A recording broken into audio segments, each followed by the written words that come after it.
Frazier straight ahead and straight in. Oh, it's great in 8. Georgia wins it.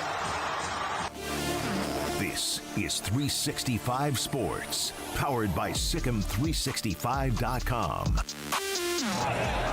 top into the end zone. Caught. How did he make that one? Travis Hunter. 365 Sports is presented by IdealMRI.com. High-quality MRIs for $497 or less. IdealMRI.com. Your health is important, so is your budget. Pressure comes, he spins free, and he'll be knocked down. Ball is out. Texas falls on it. It's Vernon Broughton, who's had a monster night, who makes the recovery that should secure Texas's spot in the championship game. 365 Sports is also brought to you by Texas Farm Bureau Insurance, protecting Texans since 1952. That's where they're going. On a screen, Xavier Restrepo fumbled the football. Devin Gray is off to the races. Ward to beat. Scoop and score. 365 Sports is turbocharged by Unite Private Networks. Find out more at uniteprivatenetworks.com. McCree, the tight end, on the move, will pull it up and throw the sideline. It's intercepted by the guy that's been picked on all day. Christian Gray down the sideline. Gray still going, and he is on his way for a Notre Dame touchdown. Now here's David Smoak, Paul Catalina, and Craig Smoak. All right, here we go on this Tuesday afternoon. It's a very colorful picture. You look at that screen. We have the 365 Sports helmet here that's just gorgeous. And then one that's, of course, that's the Cadets, Army, West Point, and their helmet there as they play for the American Championship this week and, of course, Conference Championship week. Tomorrow, National Signing Day in high school football, along with what's going to happen with players already saying they're entering the transfer portal, which actually opens next week. I've always thought that was interesting. And of coaching changes, carousel, and so much more. Paul Catalina, Craig Smoak. I'm David Smoak, and we appreciate your time. Whether you're watching us on YouTube at 365 Sports, on Twitter at 365 Sports YT, and also the app. If you haven't done that, we'd appreciate you do it at the SicEm 365 app. Garrett Ross, Emery Winter are running today the mothership. So I want to say thanks to Matt Ritson. We didn't get to this yesterday. Matt, I'm sorry. He gave us a super chat. We appreciate that. Yesterday, didn't get to it. We always should try to as much as we can. I'm glad I printed it out. We thank you for the contribution to this show. Andrew Luck, GM at Stanford, and then loses to San Jose State. That was his super chat from yesterday. Now, this is news that came down yesterday, but it's now official, introduced as the offensive coordinator at Oklahoma. There he is. It's a young man, too. I got some information on him. 29. Yeah, I know. And even more information on that. Ben Arbuckle, the new offensive coordinator and quarterbacks coach at Oklahoma. He is from Canadian, Texas. A good football, great football program. He was there, had a really nice career. I saw Kittley making a comment about him. He took an unpaid job at Houston Baptist when I don't even remember where he was. And Kittley called him because his area code on his resume was 806, which, of course, is West Texas. So he picked up the phone. He said, Coach, I'll be there tomorrow. He took an unpaid job, eventually went on to be at Western Kentucky, too. But Craig Smoak, OU gets who they feel like will turn around what was that offense from hell this year.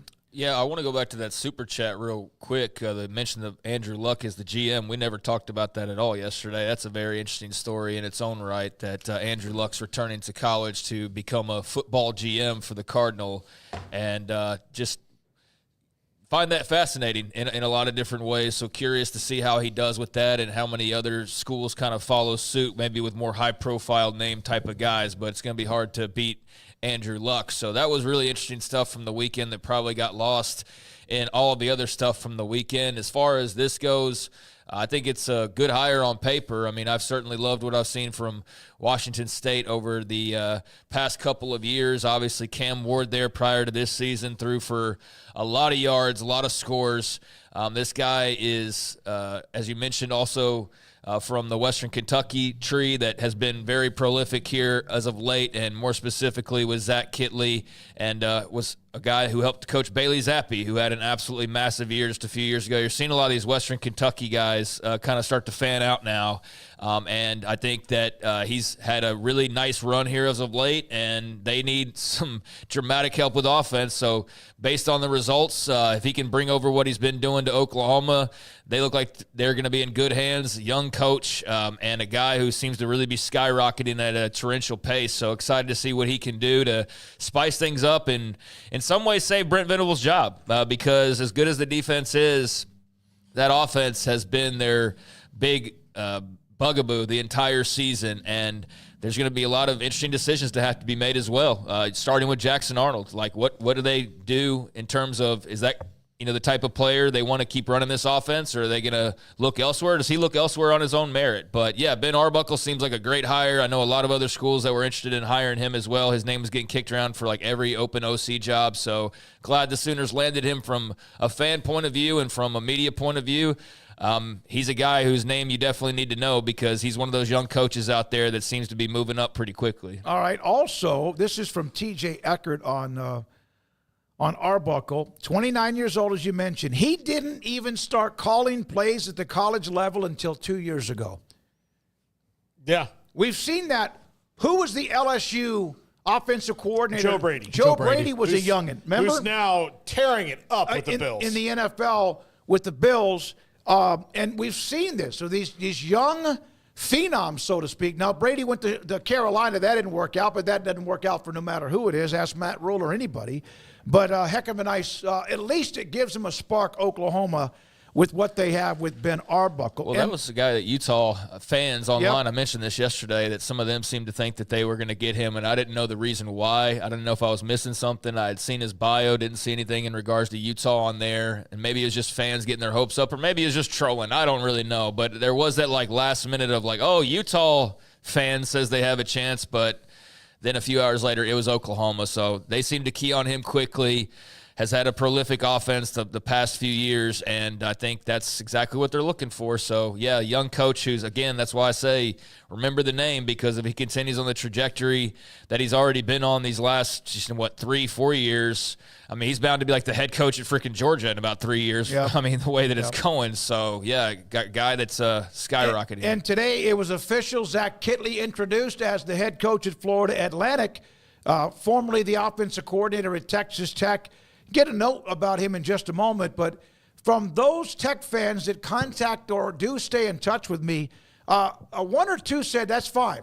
Some are mad. They did not want to see Kittley, but he's getting a head coaching job at Florida Atlantic, and it's another former staff member of Western Kentucky. You mentioned Bailey Zappi with Western Kentucky. There you go with Kittley, Arbuckle, Tyson Helton building himself a coaching tree. And I just mentioned Bailey Zappi. He was released, in fact, right before their game, the Browns game. He's playing with Cleveland now, and now he was released before they played the Broncos on, I believe it was on Monday night. But a nice run for Western Kentucky and the branches from that program. Well, Zach Kittley did a good job with the Tech offense. I mean, I know there were some things that you desired if you were a Tech fan, some things that maybe you wished were a little bit better, maybe some play calling you questioned at times, but I mean the numbers were there, and Taj Brooks had himself a hell of a 2 years under Kittley. Now he'd probably have a hell of a 2 years under just about anybody, but point being, they were one of the top offenses in the league. Scoring points was not the issue. I don't think it was the reason why they're not 9 or 10 game winners. I mean, after all, they're 8-4. That's pretty good. They're 8-4 for any complaints. So it's not like this is a program that was just rattling off 11 in one seasons constantly. So I think they did a good job there. I think the offense was the least of their issues. And I was just surprised that it happened so quickly because I don't know. I first of all wasn't really knee deep into the Florida Atlantic coaching carousel and what that looked like, but just this thing got started so fast that they just named Zach Kittley. I was like, damn, I didn't even realize he was sort of being viewed that way already. But I was also curious about what connections there may be to just go ahead and go swoop in and take that job. But it's a head coaching job. I mean, that's the clearest and most point-blank thing is it's his opportunity to launch his head coaching career.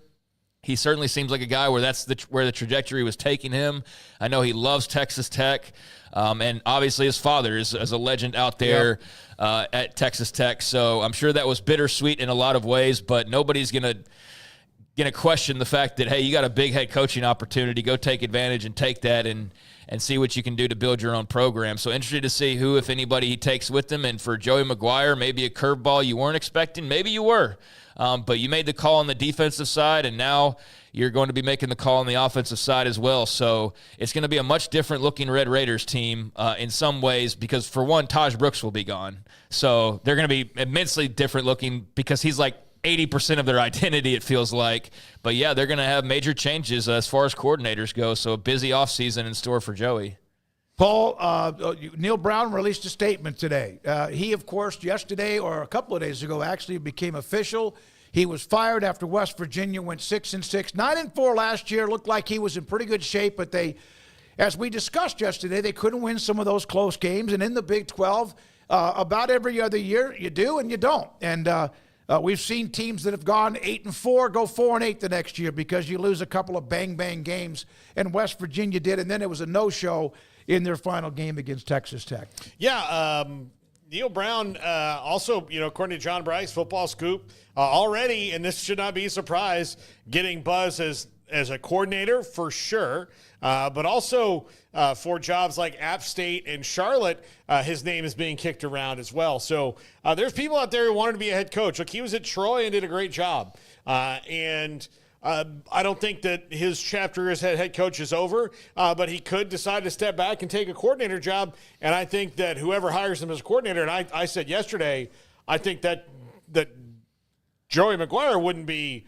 that wouldn't be a bad move on his part to call Neil Brown and have him call plays out in West Texas. But, we'll see. So, yeah, he fought off the Boo Birds and the hot seat last year, but regressed back to the mean, and they're just in a spot where they had to make a change. Yeah, they needed to make a change. I mean, that was clear. The fan base just had their fill, and they were tired of sort of mediocrity, 7-8 wins, whatever. That's just not going to satisfy the taste that West Virginia fans have at this point. So I think Ren Baker made the right call just for the sake of the fan base to kind of keep the spirit alive and not let this just continue down a kind of suffocating path where just everybody loses interest and stops supporting the program. I think you were starting to enter that area if you weren't careful. And look, when Ren Baker got hired, you pretty much started the clock on a new head coach. I mean, ADs want their guys, right? So he gave Neil Brown a shot. He gave him a couple shots. He gave him 2 years or had him, around for 2 years and saw his full, repertoire and his full meal deal, and like fans, I think still was left wanting more. So they made the call, and I think Neil Brown, did you say Group of 5 head coaching jobs? That's something that's definitely a possibility for him,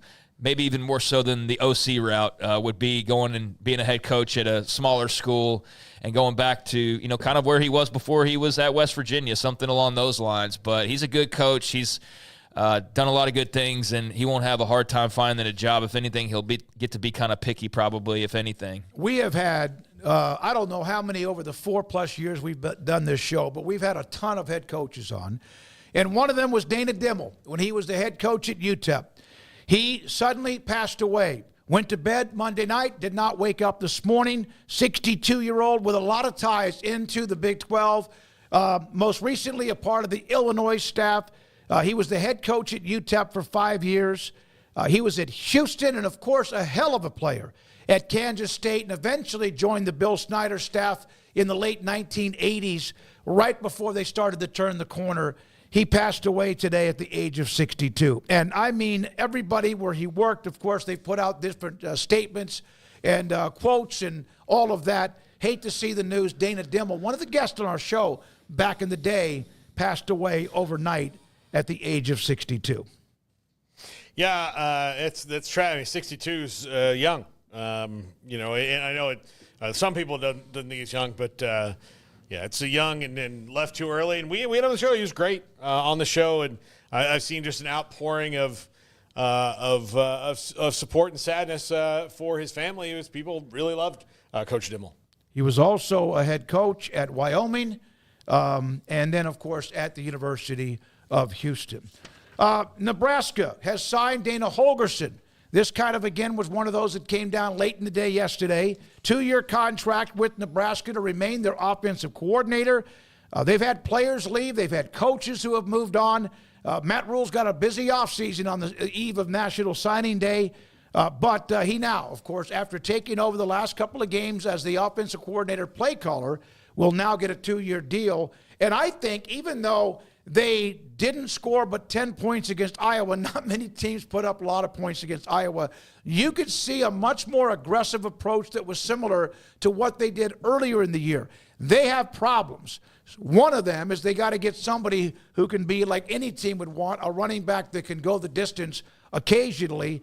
They have a lot of work to do. They also brought in Kentucky's wide receivers coach, but that's Dana Holgorsen, the former West Virginia Houston coach, is now signed up for a couple of years. Well, what a good deal for him. He gets fired by Houston and kind of just sits out there for a second and then gets probably some analyst gigs, like as far as just, hey, come and take a look in spring and tell us what we look like and those types of things. And then obviously, where was he before Nebraska? He was TCU. Yeah, TCU. He gets the TCU gig, and suddenly he's Mr. TCU for a few weeks, and then that ends, and now he's Mr. Nebraska and on a regular gig again. So that's the coaching world for you, and maybe something similar is in store for Neil Brown, or maybe he just jumps right, like I said earlier, into a G5 head coaching gig. He'll have options, but this is also a path he could take potentially. It sounds like that analyst gig's pretty lucrative, and it could also launch you right back into being in a coaching chair. So Holgorsen, I think, is a really interesting hire. I wouldn't peg him and Matt Rule for being like, a band of brothers or anything. I just didn't really connect those two too much while they were in the Big 12, but clearly they developed a good enough relationship to get this thing off the ground and now to the point where they're going to continue it. So great for Dana and great for Matt Rule, and hope this is what can unlock that offense and what can unlock Dylan Raiola while they still have the opportunity to continue developing. And I say while just because it's, you don't produce, then like it's boom, transfer portal. I'm not saying that's any concern right now in Lincoln by any means, but yeah, you want to get that 5-star talent unlocked and performing at his highest capabilities. So we'll see if Holgorsen can get that done in Lincoln. Yeah, you never know. Analyst jobs are now for getting close to $1 million a year. I think he got $600,000 for the 2 or 3 weeks he worked with Nebraska. And now he is, of course, their offensive coordinator moving forward. Now, how much does it cost when coaches get fired? Here's a list here. Neil Brown, nearly $10 million. Ryan Walters, man, that did not work out at all. $10 million. Tom Herman, $4 million. And you can go down the list. Mac Brown, $2.8 million. Mike Houston at East Carolina. Pogge, $1.3. McIntyre, who was recent. Bloomgren, we'll have the new Rice coach on tomorrow. Scott Abel will join us tomorrow. And then you also have Bohannon, new, and then Sean Clark, who was recently fired at Appalachian State. Yeah. Do you know what all those numbers add up to? I'm going to – like this Kirby Smart's buyout? $25 million. Less than Jimbo Fisher's Okay, buyout. yeah. Less than Jimbo absolutely. Fisher's buyout. Yeah. Yeah, so. And I say Kirby Smart just because that's the biggest name I could think of who probably has a huge buyout. Just looking at the numbers off the top of my head, it's about $33 million overall. I actually don't think that's anything too shocking. It's actually not. I mean, Neil Brown being a little less than $10 million, that's really not that jarring, especially when we're conditioned now to see the likes of a Jimbo Fisher contract. So, yeah, that's actually not too terrible. I mean, it's a lot of money just being burned, basically, by schools in some ways, but that's, not too terrible. Although that Purdue one in particular, I mean, at least West Virginia got a few years out of Neil Brown and some fun wins and some moments and some draft picks. Like Purdue, that was a whole lot of nothing. Not trying to disrespect Ryan Walters, personally or anything like that, but that was just a very forgettable short tenure there for him. So that one probably hurts a little bit more because you're paying a lot for not a lot in return. But outside of that, I mean, even Mac, that's respectable. A little less than $3 million for a guy of his caliber towards the end of his contract. I mean, that's nothing. Yeah, and he had been there for a while, so he was probably towards the end of it. Yeah, UNC couldn't just swallow whole and spit out and move on from. So, yeah, nothing too Jimbo-esque in this list of coaches, but this is the carousel right here, isn't it? All these jobs, so we figured that it was kind of going to be a slower carousel. I think that's still holding true. North Carolina got it started from the P4 side of things, and obviously Purdue and West Virginia and also UCF in their own unique way has also rounded that out. But outside of that, that's not like too terribly crazy. I mean, there will be more changes probably after the bowl games. But Ryan Walters at $9.34 million, it blows me away that he would have that large of a buyout. But he was barely there. I know. That's why. I know. That they would also have that. But his agent did a great job. Your buyout lowers the longer you're there, right? Yep. Well, you weren't there but less than 2 years, so yep. You didn't have much chance to lower that sucker. Daniel Acton, Mr. Mathematician, $36.387 million. Daniel, thank you very much for the exact number there. Also, the only job that was on that list, I think, that has been filled is FAU, right? Is that the only one that among those lists of player or coaches that were out was the one we just mentioned earlier about Kittley going down to FAU? Quintravian Wisner, we discussed him yesterday, the month that he had for Texas. He's named the Earl Campbell Tyler Rose Award Player of the Week for his performance against Texas A&M. The 186 yards and a couple of catches for 21, that's all nice. That's a nice day. The part that was impressive to me was that he had 33 carries, and they were tough carries. Rarely did he ever get knocked down in the backfield. There were a couple of those, but he was getting 6, 7, 8, 9 yards a carry on first downs that let Texas get ahead of the sticks and really just wore out that Texas A&M defense that was supposed to be so strong. It's rare to see a player be named Offensive Player of the Week and not score, but I guess when you put up nearly 200 in a rivalry game that hasn't taken place for well over a decade, then that is a way that you can still accomplish that without getting into the end zone. And it felt like he scored 2 or 3 times in that game. Just those first downs counted as points in some ways. Just the way it ticked time off the clock and prevented A&M from having much opportunity. So, yeah, he's well deserving of that. There were some other big performances from Texas guys because that's what this award is based around. But I think his was in the most meaningful game. And I would say there's a lot of other big performances. We're going to get to that. But, Well, shout out to Haynes King because it's also rare to be on there for a losing effort. But I think when you go 9 overtimes or 8 overtimes, against a top 10 team, then you deserve to get a little bit of a mention even in defeat. So, shout out to Haynes King for that Superman effort that we saw against Georgia. I just hate that he fumbled. And, by the way, we didn't talk about this at all yesterday. We didn't talk about any of the games. But, he got knocked out on the fumble, right? Yep. Yeah. He got knocked out. That's why he fumbled there. Yep. And that's what it felt like. They got the chin button pushed and just dropped the ball. And if not for that, man, he would be the player of the week, and he would be the talk of all of college football this week with a win like that in 8 overtimes. But instead, he's the runner-up. We don't go through all the games because we got to get into the week. But you're right. The hit that knocked him out, that fumbled the ball by 17, the safety, I think he was ejected from the game against Texas, a hell of a player. And I think he's a walk-on, or was. Yeah, it clipped the bottom of his face mask.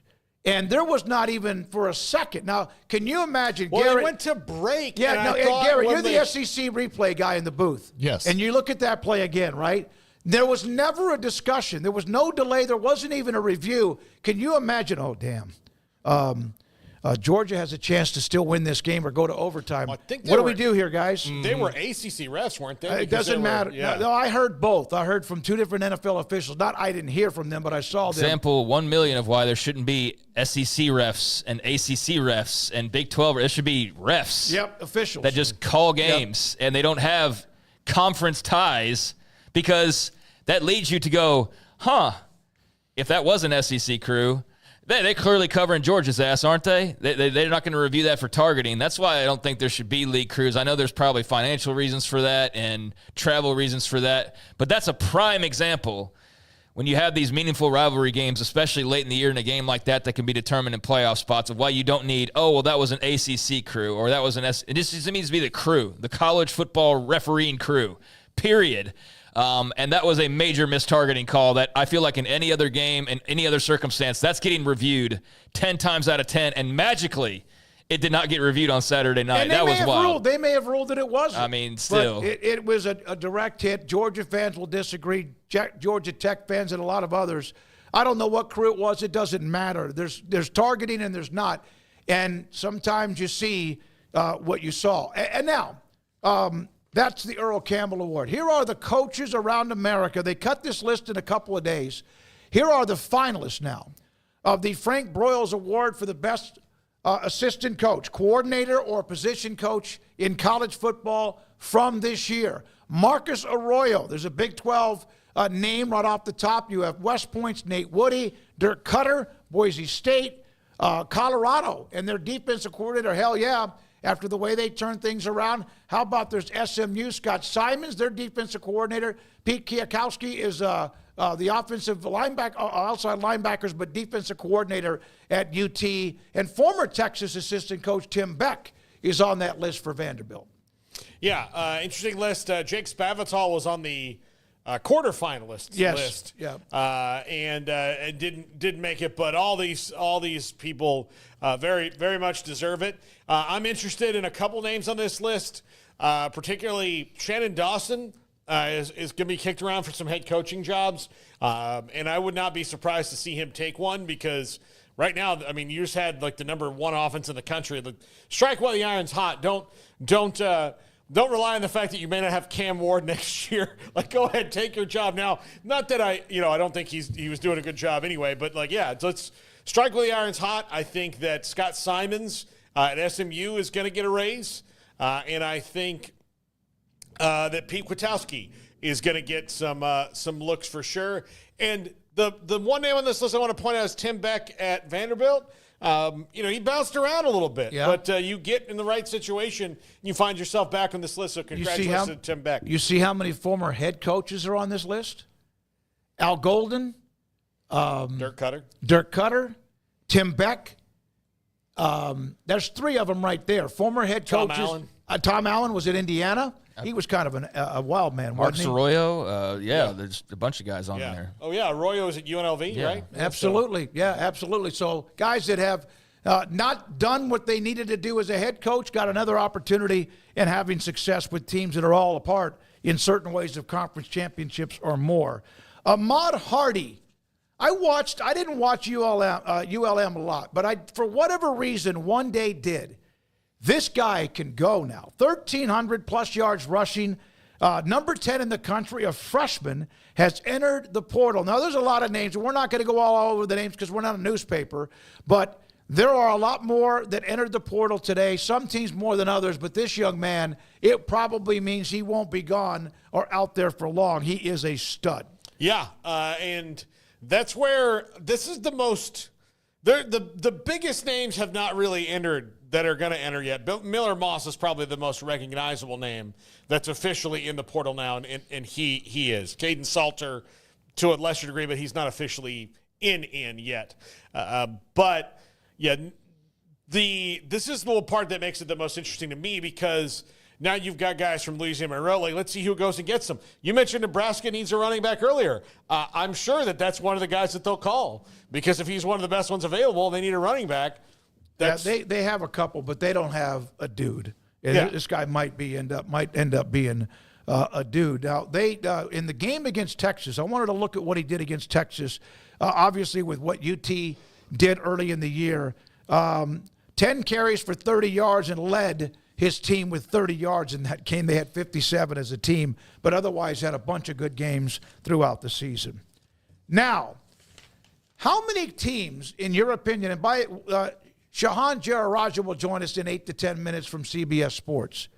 How many teams that moved on from a quarterback that had somebody else on their roster that they wanted to be their quarterback or it was just that time, like, for example, Jackson Arnold, Dylan Gabriel, how many of them wish they would not have let somebody leave? I think that there are a couple out there, for sure. Most of them, it's just time. And then you have a situation like Georgia had with Justin Fields where you really didn't want that to happen, but it did because of other circumstances. But, yeah, I would say a lot of them that, like, force them into it, or like the situation we're about to talk about. And I'm not saying that the team – most of them don't regret it, but this one is unique because he lost one game and was kind of, He lost – no, you're talking about – Yeah, he lost one game as the starter last year. Kyle McCord. Yeah. And I'm not saying Ohio State made the wrong decision, but look at the numbers he put up for Fran Brown, the head coach at Syracuse, including the win at the end of the year to finish 9-3. This is in the country. This is not like the ACC. This is numbers where he's ranked in the country. Now, they threw the ball a ton. Number 1 in passing yards, completions, attempts. 4th, though, he did throw 12 picks. 4th in touchdown passes. 28th in completion percentage, and he finished 37th with quarterback rating. The interceptions brought that down just a little bit. Before you flip that, Garrett, that's a hell of a year. Mm-hmm. He was perfect for Fran Brown and Syracuse. Here are the numbers from Will Howard. I'm not saying that either team or that Ohio State made the wrong decision, but Kyle McCord had a hell of a year. Will Howard, 2,860 yards passing. He had 27 touchdowns, interception ratio less, completion percentage better, and he was 3rd in the country in quarterback rating at 172.1. So Ohio State ended up with a hell of a quarterback. Howard ended up with many more yards rushing. He had, and plus the 8 touchdowns rushing, or 7 touchdowns, compared to McCord had 3. Now, and we don't have this up here, Avery Johnson at Kansas State ended up throwing for 2,500 yards, but he rushed for like 548. And Kansas State was ready to move on. They feel like Avery Johnson was going to have a spectacular year. I don't know if he had a spectacular year, but 3 quarterbacks, including those 2 from Ohio State to Syracuse, K-State to Ohio State. It appears to have worked out for everybody, although Ohio State did lose one more game than they did a year ago. They still lost to Michigan, which was what Kyle McCord's sin appeared to be. Now, Kyle McCord did, I can't remember who it was. It was against Georgia Tech. Who was it against? Oh, he had Pitt, a game. Oh, my God. All over himself. It was just awful. Like 5 picks. Half the interceptions that he threw were in that game. Yep. This year. So, yeah, it was really bad. I think 3 of them got returned. I think it was Pitt. 3 of them got returned for touchdowns. They're up 21-0. They'd had the ball for 4 seconds. They didn't. Fran Brown walked up to him when he came off the field after his umpteenth interception for a touchdown, and he just put his arms around his shoulder, and you could see what he said. "I got your back. I got you." But, yeah, it was a bad night against the Pitt Panthers. Yeah, that was Pitt. That was 5 interceptions and a couple pick sixes that he had that night. But, I get the point that's being made here. I just think sometimes, though, you need a change of scenery and you need a fresh coat of paint. And, hey, you can keep winning with Neil Brown, and I'm sure if this next guy doesn't win, somebody will go, "So you fired Neil Brown 4 years ago, and look at what he did, and now look at what this guy did," and then we'll make that comparison of why Neil Brown was better. But will that really tell the full tale? No, because it was time to get rid of Neil Brown. So I just think for Ohio State, it just felt like it was probably time to move on from Kyle McCord. For Kyle McCord, maybe time to move on from Ohio State. Same situation with a lot of these other quarterbacks or players in their schools. It's not necessarily about production or this and that. I mean, it is in so many ways, overall. But I think sometimes, too, it's just timing and the guy behind you and this and that. But, yeah, I don't think Ohio State's going, "Damn, I wish we still had Kyle McCord." I haven't seen anybody from Kansas State going, "I still wish we had Will Howard." No, that was a complete severance. Right. They both went their ways. Yeah. So I don't think anybody's going, "Oh, man, if we'd only had that," it's like, well, it wouldn't have happened that exact way because that's not how it works. So, yeah, I mean, it's interesting to look at, and good for those who move on and do better seemingly, I guess, than where they were. But there was a reason why they left in the first place, and a lot of times it's just everybody needing to move on, and so you can go off to Syracuse and have the type of season that you've had, as opposed to maybe sitting on the bench in Columbus or going somewhere else and not being as successful. Syracuse was 6-7 last year, made the coaching change. Fran Brown took over, 9-3 this year with an Ice Bowl coming up after their finish to close out the year. Last thing, college football standings are released tonight, right? It's next to the last. Next Sunday will be who gets in the teams, the 12 teams that get in the playoff, the byes, etc. We'll have the conference championship games this week. Ross Dellinger put it out there like this. Teams that make the college football playoff each get $4 million. That's per team. $4 million in the quarterfinals. $6 million per team in the semifinals, and then $6 million per team when they get to the title game. So if you have 3 or 4 like the Big Ten and the SEC will probably have, then you're looking at right there off the top, 12 to 16 million for each one of those conferences. And then it gets more and more on whoever advances. That's why for Boise State or for whoever wins the Big 12 or 2 teams or whatever happens with the ACC, with the difference in money, it's not going to get much better unless one of your teams makes a deep run and you bring in that extra 6 or 7 or 6 million a couple of different times. Then in 2 years, they're going to go to where the SEC and Big Ten, who already get most of the money, will get most of the money before it even begins. You get over half of it just between the two of them. Yep. Yeah, I'm as big of a college football fan as you can get. I mean, I'm not like, I'm not like in the weeds the way that some college football fans are, like total brainiac about it. I'm a pretty big college football fan. This whole SEC Big Ten and like the way the table's being set, man, it hurts my heart as a college football fan. Like, I totally understand what's driving it and everything. I'm not stupid to the business side of things, but I just think it's such a bad deal for the sport that those two are just hoarding, 75% of everything and then telling everybody, well, you're lucky we allow you to sit here. And I just don't think that makes for a good relationship. And I get the alternative is, well, you call their bluff and they leave, but I don't know. At some point, I feel like it's going to get so toxic that may even be a better outcome. Now, they're going to not push that button until they absolutely have to. But, I mean, at what point is it even the same game anymore that you're playing? You already make tens of millions of dollars more. Now you're getting more on the playoff just by existing. And we're having conversations about the Big 12 even having a second team worth getting in, whereas we're having conversations about teams who could have 4 losses in the other leagues get in because it's just different.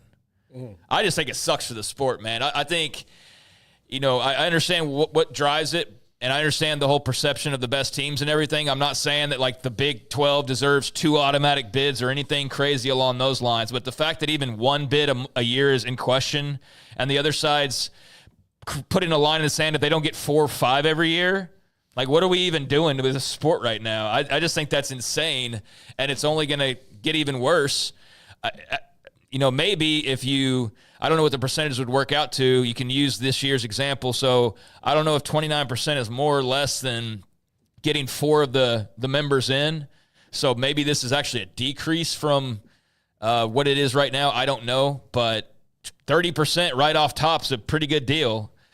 So that's just something. I don't know how that's sustainable, guys. I mean, the money gap. I just don't know how it could, because it just keeps increasing. And the people that play, like, well, no, we love college football. It's like, no, you love your conference. And it's very clear what the 2 major commissioners are doing, but nobody can do anything to stop it because the threat of, well, we'll leave you. Yep. And it's just like the worst marriage ever. But, hey, be happy. We pay your bills, and we take you on vacation every once in a while. Or we allow you to come on vacation with us. But it's not one happy family. It's far from it. And I think that the control aspect of this is just killing a lot of the spirit of the sport. I know, and they're powerful. They know it. They have a lot of land. They have all of the amenities, etc. And then they're going to get more. And we know that, but I wanted to throw it up there in case you had not seen this. Notre Dame and G5s combined, 10% of the overall 100% pie. We need to break because we have a jam-packed schedule today, including Shehan Jeyarajah, CBS Sports. He'll join us right off the top. We also have a couple of guests. In fact, an analyst who covers Iowa State, in fact, played at Iowa State. We'll have that. John McClain later on. Off the radar, top 5. Rod Babers today, just after 5 o'clock on UT as they get ready for the SEC Championship, the rematch with Georgia. And Dave Bartu from College Football Matrix. This is 365 Sports.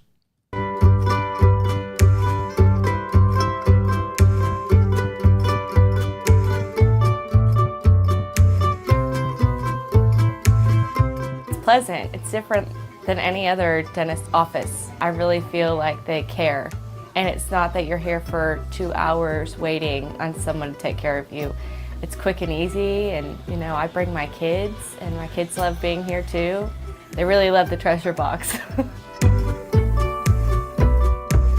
Staff is really nice and accommodating, real friendly. You feel more like home. It's not sterile looking. Everybody has their own personalized rooms with decorations and decor, and they'll even have a blanket for you when it's cold.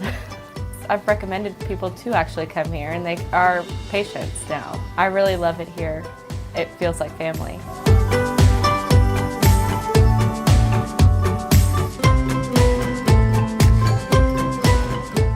Hi, I'm Mark Stewart with Bird Colgan Ford.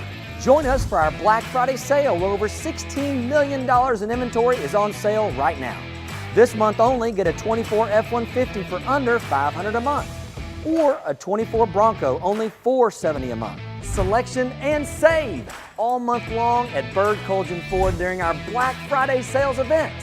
Visit us anytime at bkford.com or come by and experience better at BK Ford. I'll never get used to this. I'll never get used to this. This is how I wanna live. Forever we'll be singing like, oh. I'll never get used to this. I'll never get used to this. I'll never get used to this. This is how I wanna live. This is how I wanna live. Forever we'll be singing like, oh. I'll never get used to this. If your business is like most, you need things done quickly. But if you're still tying your critical applications together on multiple shared public networks, you've probably been feeling the slowdown. And that's no good for business. A private UPN fiber network can get you and your business moving at the speed of light. Whatever you need, we can build it. Internet, Metro Ethernet, Waves, dark fiber. We deliver custom private networks and are focused on business customers only. Our next generation 100% fiber optic infrastructure offers you low latency and ultra scalable bandwidth with speeds up to 100 gigabit to run your critical applications. Your connection won't be limiting your performance anymore. It's diverse and scalable, so it can grow and change as your business grows and changes. And with a secure carrier-grade private network, you'll have all the reliability you need. Contact UPN today to learn more. Fast just got faster.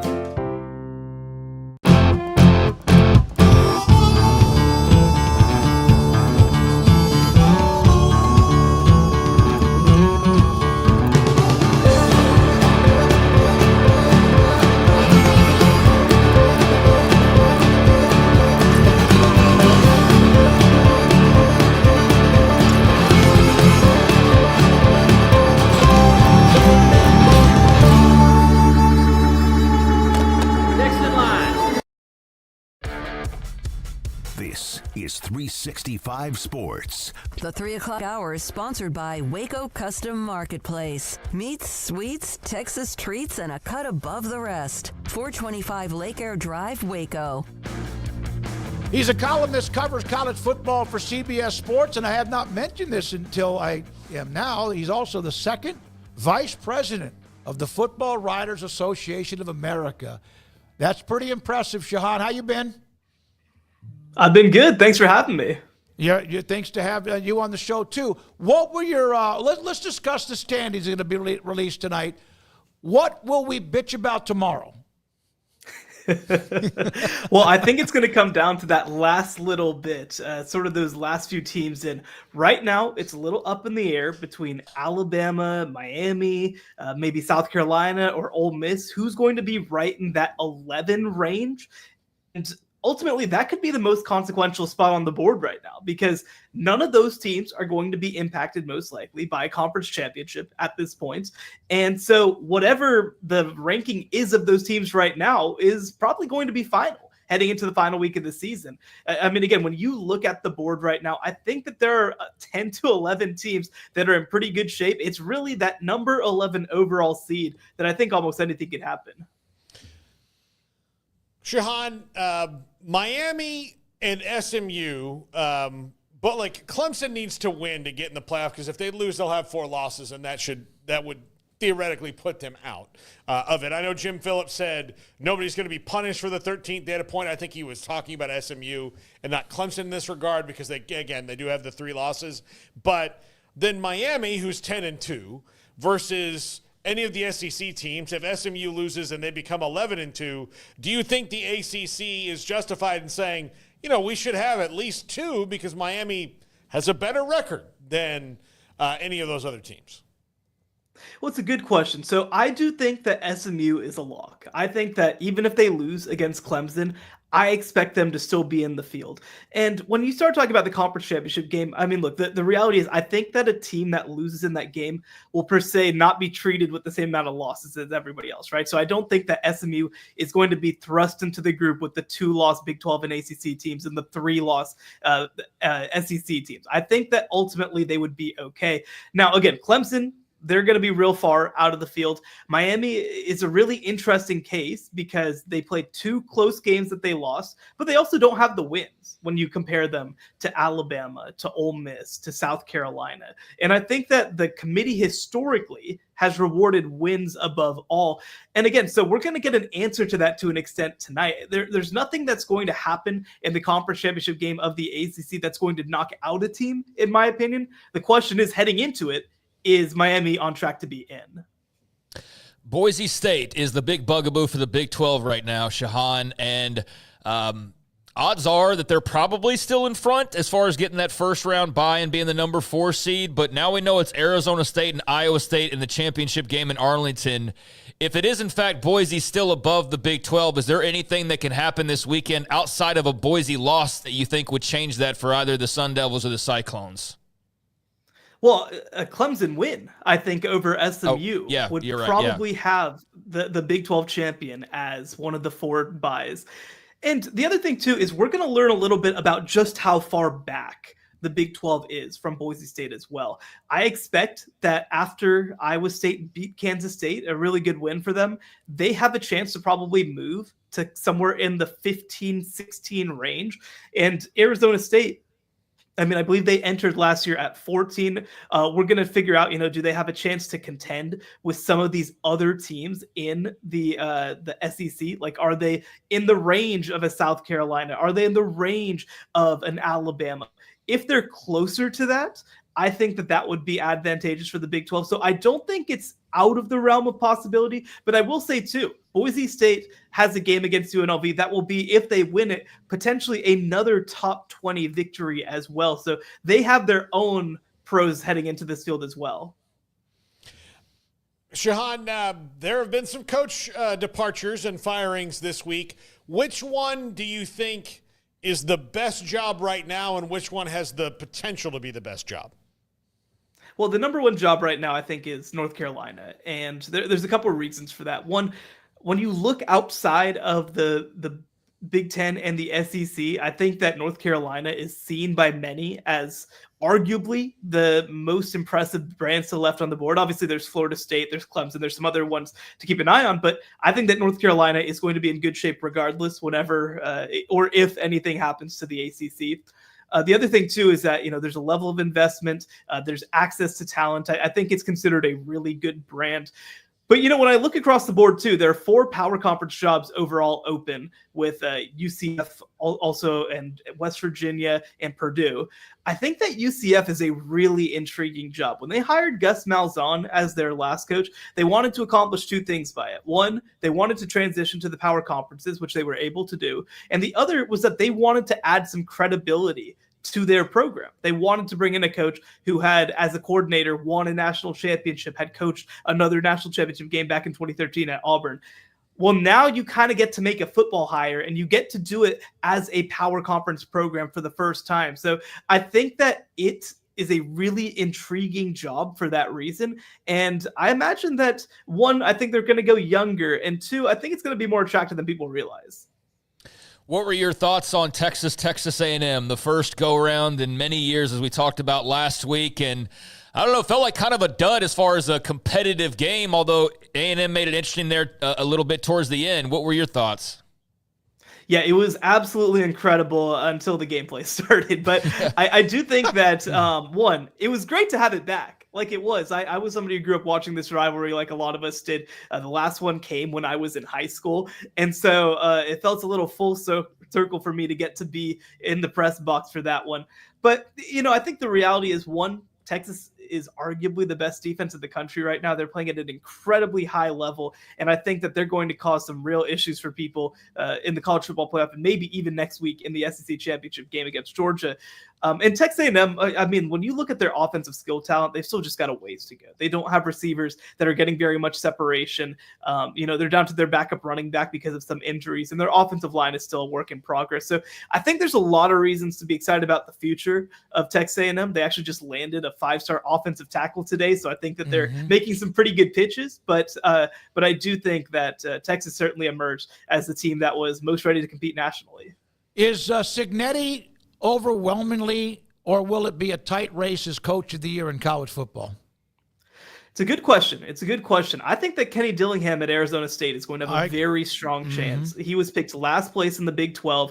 They won 3 games last season, and of course they won 10 this year, and will have a chance to go for 11 and a college football playoff berth. So I think he's going to be right there. Deion Sanders, I think, going from 4-8 to 9-3, also going to be under consideration. I'd be curious for somebody like Spencer Danielson if Boise State does make the college football playoff as a 12-1 team, and obviously might produce the Heisman Trophy winner, though Ashton Jeanty might just get the lion's share of the respect for it. And I do think that, especially if Texas beats Georgia in this game, and Oregon beats Penn State in their championship game as well, I expect Dan Lanning and Steve Sarkisian to get a lot of consideration as well. So I think it's definitely up in the air. Again, if let's say that Indiana had beaten Ohio State, I think certainly that closes the door on it. But I think there's going to be a lot of candidates who get a lot of consideration. Yeah, I've always, on the coach of the year, it's always someone like Dillingham, Cignetti, Kalani Sitake, even Deion, because of where they were, South Carolina, with Beamer. But I think sometimes we overlook the guys that are supposed to win, and they win again, and they're good at it. That maybe that is overlooked because, well, yeah, but they're good. That's an easy job. It's not, because Sark has changed that culture there at Texas. No, and it's a funny thing, right? Like, I think it's in the NBA, Greg Popovich has only won Coach of the Year like once in his career. I mean, usually it is an overperformance award, and when you're expected to do a lot, you don't always get that kind of credit. I do think that that on that front, Oregon and Texas kind of have unique cases because they're new to their conferences. So a lot was expected of them, but if they go out and win their conferences, I think that's going to be enough of, I guess, a splash, I guess you could say, to at least give them a chance. How big of a splash has Ben Arbuckle for Oklahoma, in your opinion? Well, I will say, after hiring Ben Arbuckle, Oklahoma now has 2 coordinators who are both younger than me, which I don't love. But welcome. A 29-year-old and a 30-year-old. Yeah. So Ben Arbuckle, 29 years old. He was a tight end rather at West Texas A&M University, and obviously was offensive coordinator at Washington State this past year.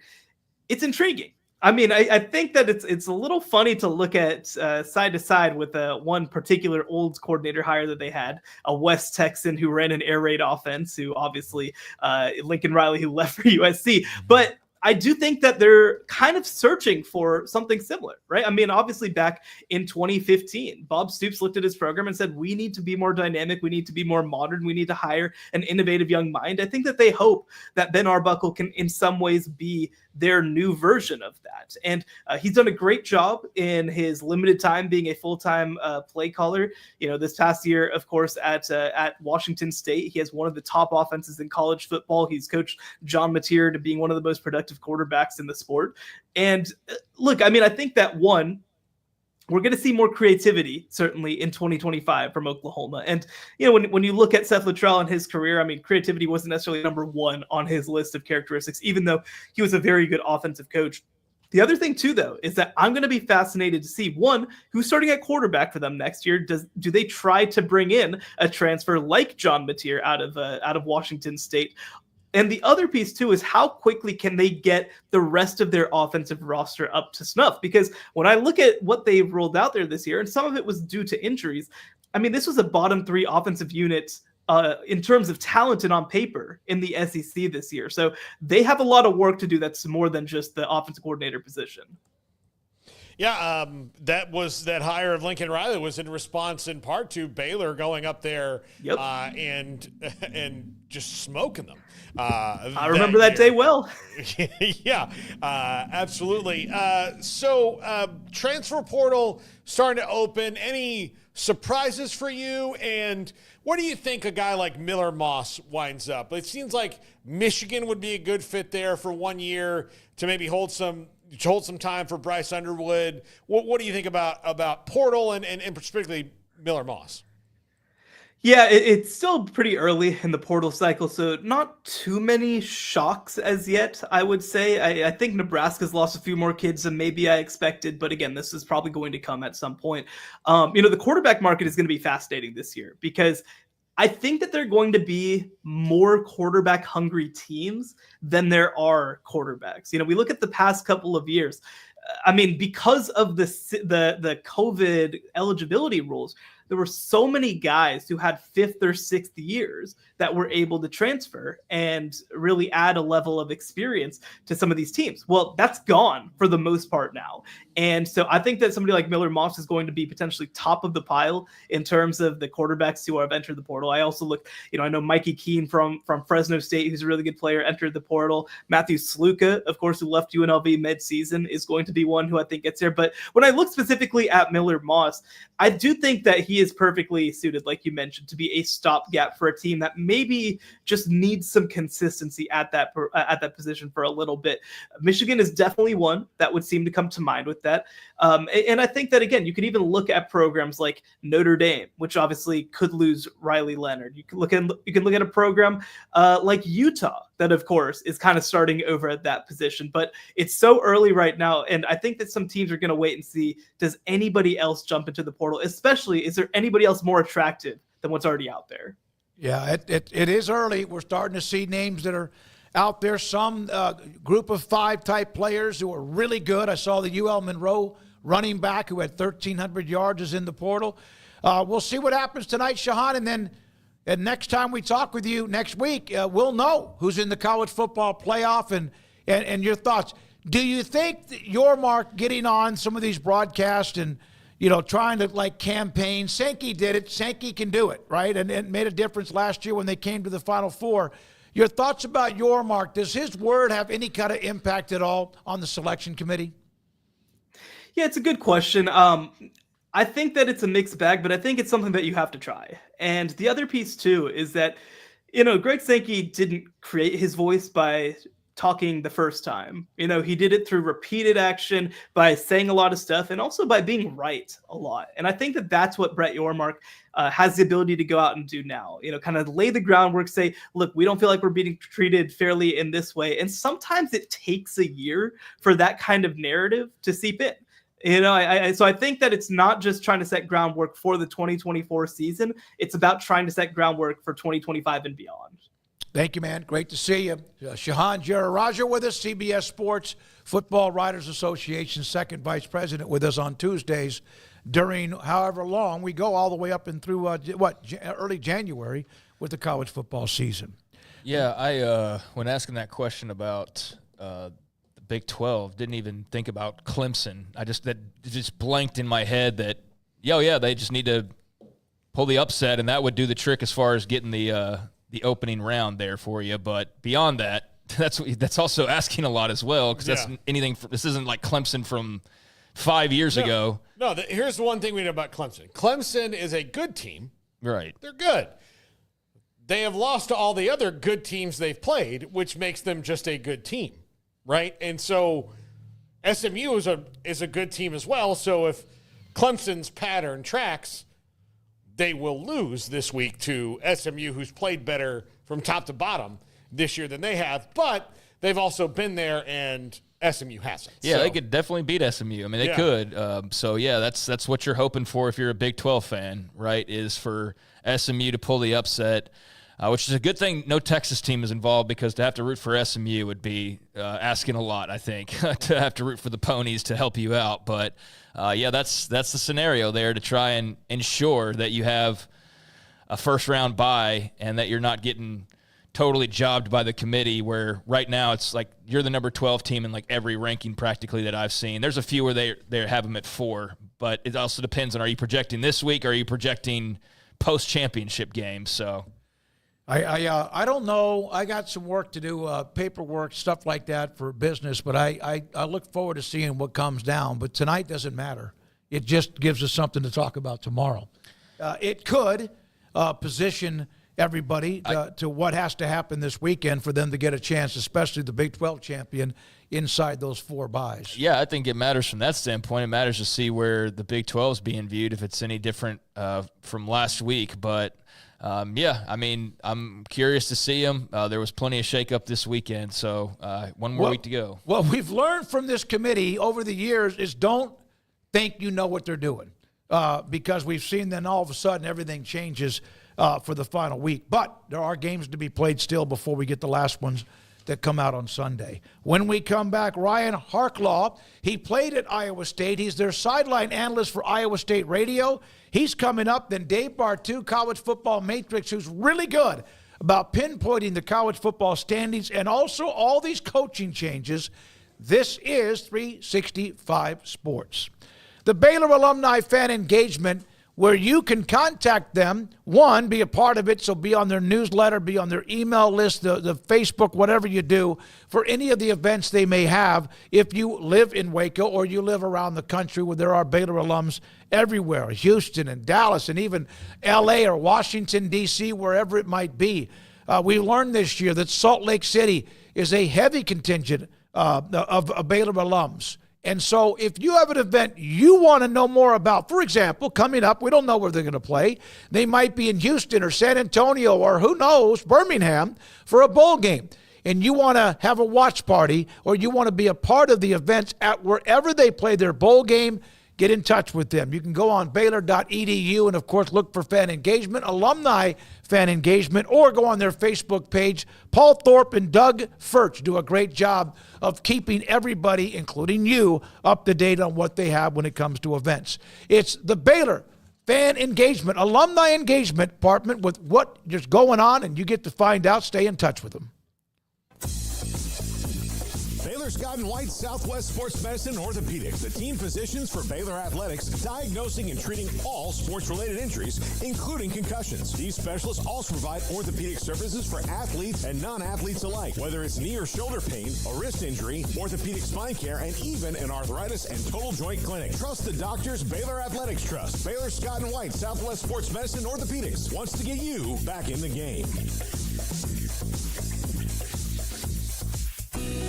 Let Camille Johnson Realtors guide you seamlessly through the process of buying your dream home or selling your current one. Commercial, farm and ranch, or residential, Camille Johnson Realtors can smoothly and successfully lead you through any transaction. With a team of 28 experienced agents who are excited about serving you, Camille Johnson Realtors services the entire greater Waco area. If you're in the market to buy or sell, contact Camille Johnson Realtors, 104 Midway Center in Woodway, or find them online at www.camillejohnson.com. Camille Johnson Realtors, elegant, charming, warm, welcome home. Petty Clinic Men's Healthcare in Woodway is now proud to offer you men an exceptional weight management body sculpting product called semaglutide, also known as Ozempic or Wegovy. Semaglutide is an FDA-approved weight management medication. Once-a-week injections of this powerful medication offers an average body fat weight loss of 20% within the first year of treatment. In addition to body sculpting, semaglutide also normalizes blood sugars and has the clinical research proof of reducing blood pressure, cholesterol, stroke, and heart attack risk. If you're like most men and you have stubborn fat that will just not respond to typical diets and exercise, then help is finally here. Semaglutide, affordable, highly effective. Google search Petty Clinic Waco and reach out to the Petty Clinic team today for a free consultation with Dr. Petty to see if semaglutide is right for you. Go to pettycliniclowt.com. It's time to score big savings at the Kickoff to Savings event on GMC trucks at Richard Carr GMC. Take the winning drive with the Texas Truck MVP. GMC Sierra is the best truck on the road. Save $9,000 on 2024 GMC Sierra SLT models in stock with 2010 or newer approved trade-in. Plus, qualified buyers get 1.9% financing and no payments for 90 days. See dealer for details. Save big and score your deal at the Kickoff to Savings event at Richard Carr GMC. Richard Carr, they have the truck for you. El Conquistador Restaurants are a very proud sponsor of the Midway Panthers, have been owned and operated by the Gonzalez family since 1969. El Conquistador is recognized annually as a local favorite with their fast and friendly service. Dine in or order takeout and enjoy your favorite Tex-Mex items as well as several traditional menu items. Catering is also available with 3 locations to serve you: Waco, Belmead, and Hillsboro. The Gonzalez family thanks you in Waco and the surrounding area for your continued support of 55 years in business. Go Panthers!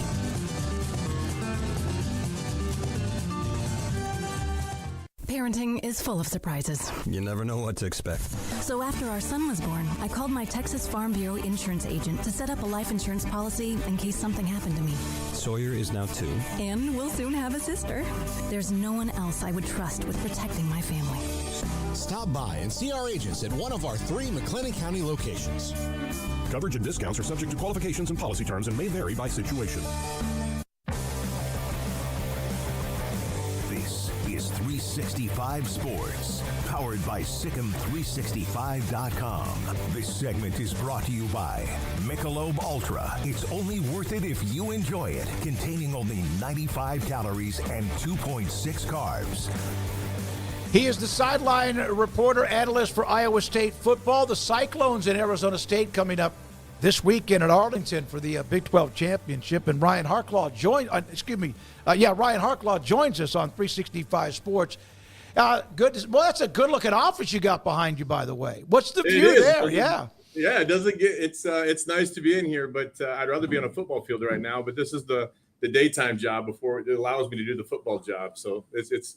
I'm looking forward to this weekend. Well, I bet you are. What does it mean to get to 10 wins? First time, I think, ever. Bowl game that they would like. It is a bowl game for the first time. A championship if they win since 1912. What does that mean to former players like you and also just people in Ames, Iowa? Well, it's unbelievable. And for myself, when I came into the program, I started in 1996 as a player, and that program was a mess. And Dan McCarney really is the one that started this turnaround back then, had a vision for the program.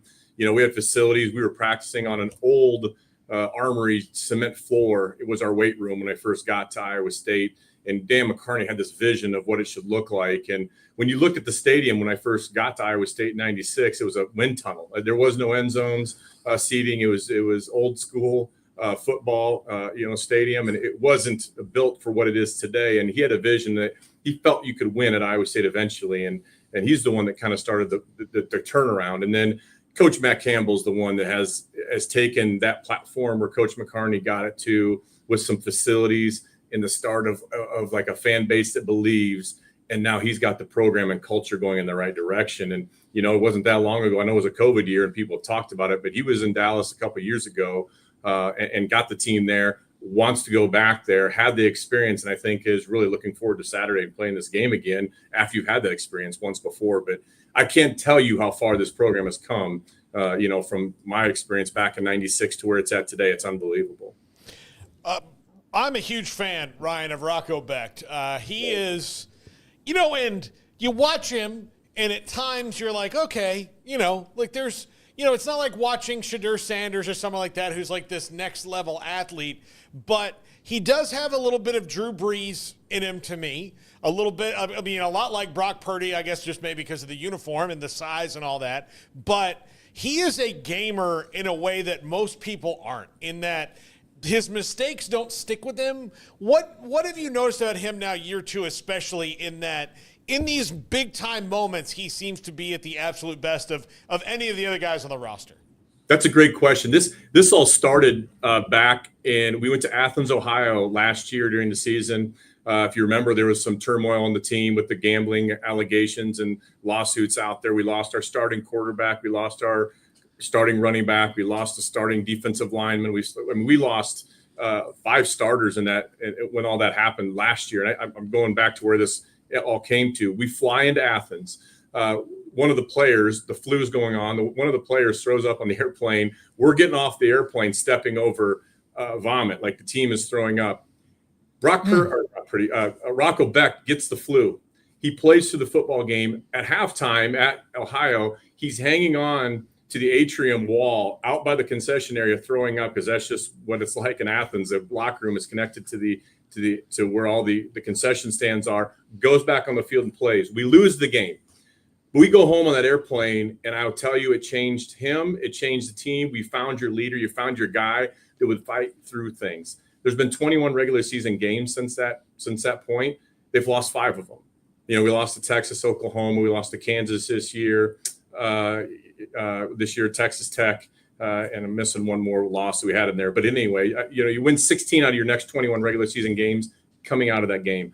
What I'm getting at, that guy, he will play. He's a warrior. And I will tell you, I'm not sure there's a quarterback in the nation that you want the ball in his hands more than Rocco Beck with 3 minutes to go in a football game with the ball. He's proven it throughout the season. He's put you in spots to win the game. We lost Texas Tech, but he put us on a drive that scored points. The defense just couldn't hold at the end of the game. They're on a last-minute drive. But Rocco Beck is a warrior. He has a lot of that Brock Purdy in him, like you talked about. When he's really accurate, he is really accurate. And, man, he's just an unbelievable leader. And I agree with you. I think Saturday there's 2 unbelievable quarterbacks playing. I think that's probably the unspoken matchup on Saturday. We have 2 great quarterbacks playing in this football game. It's going to be fun to watch.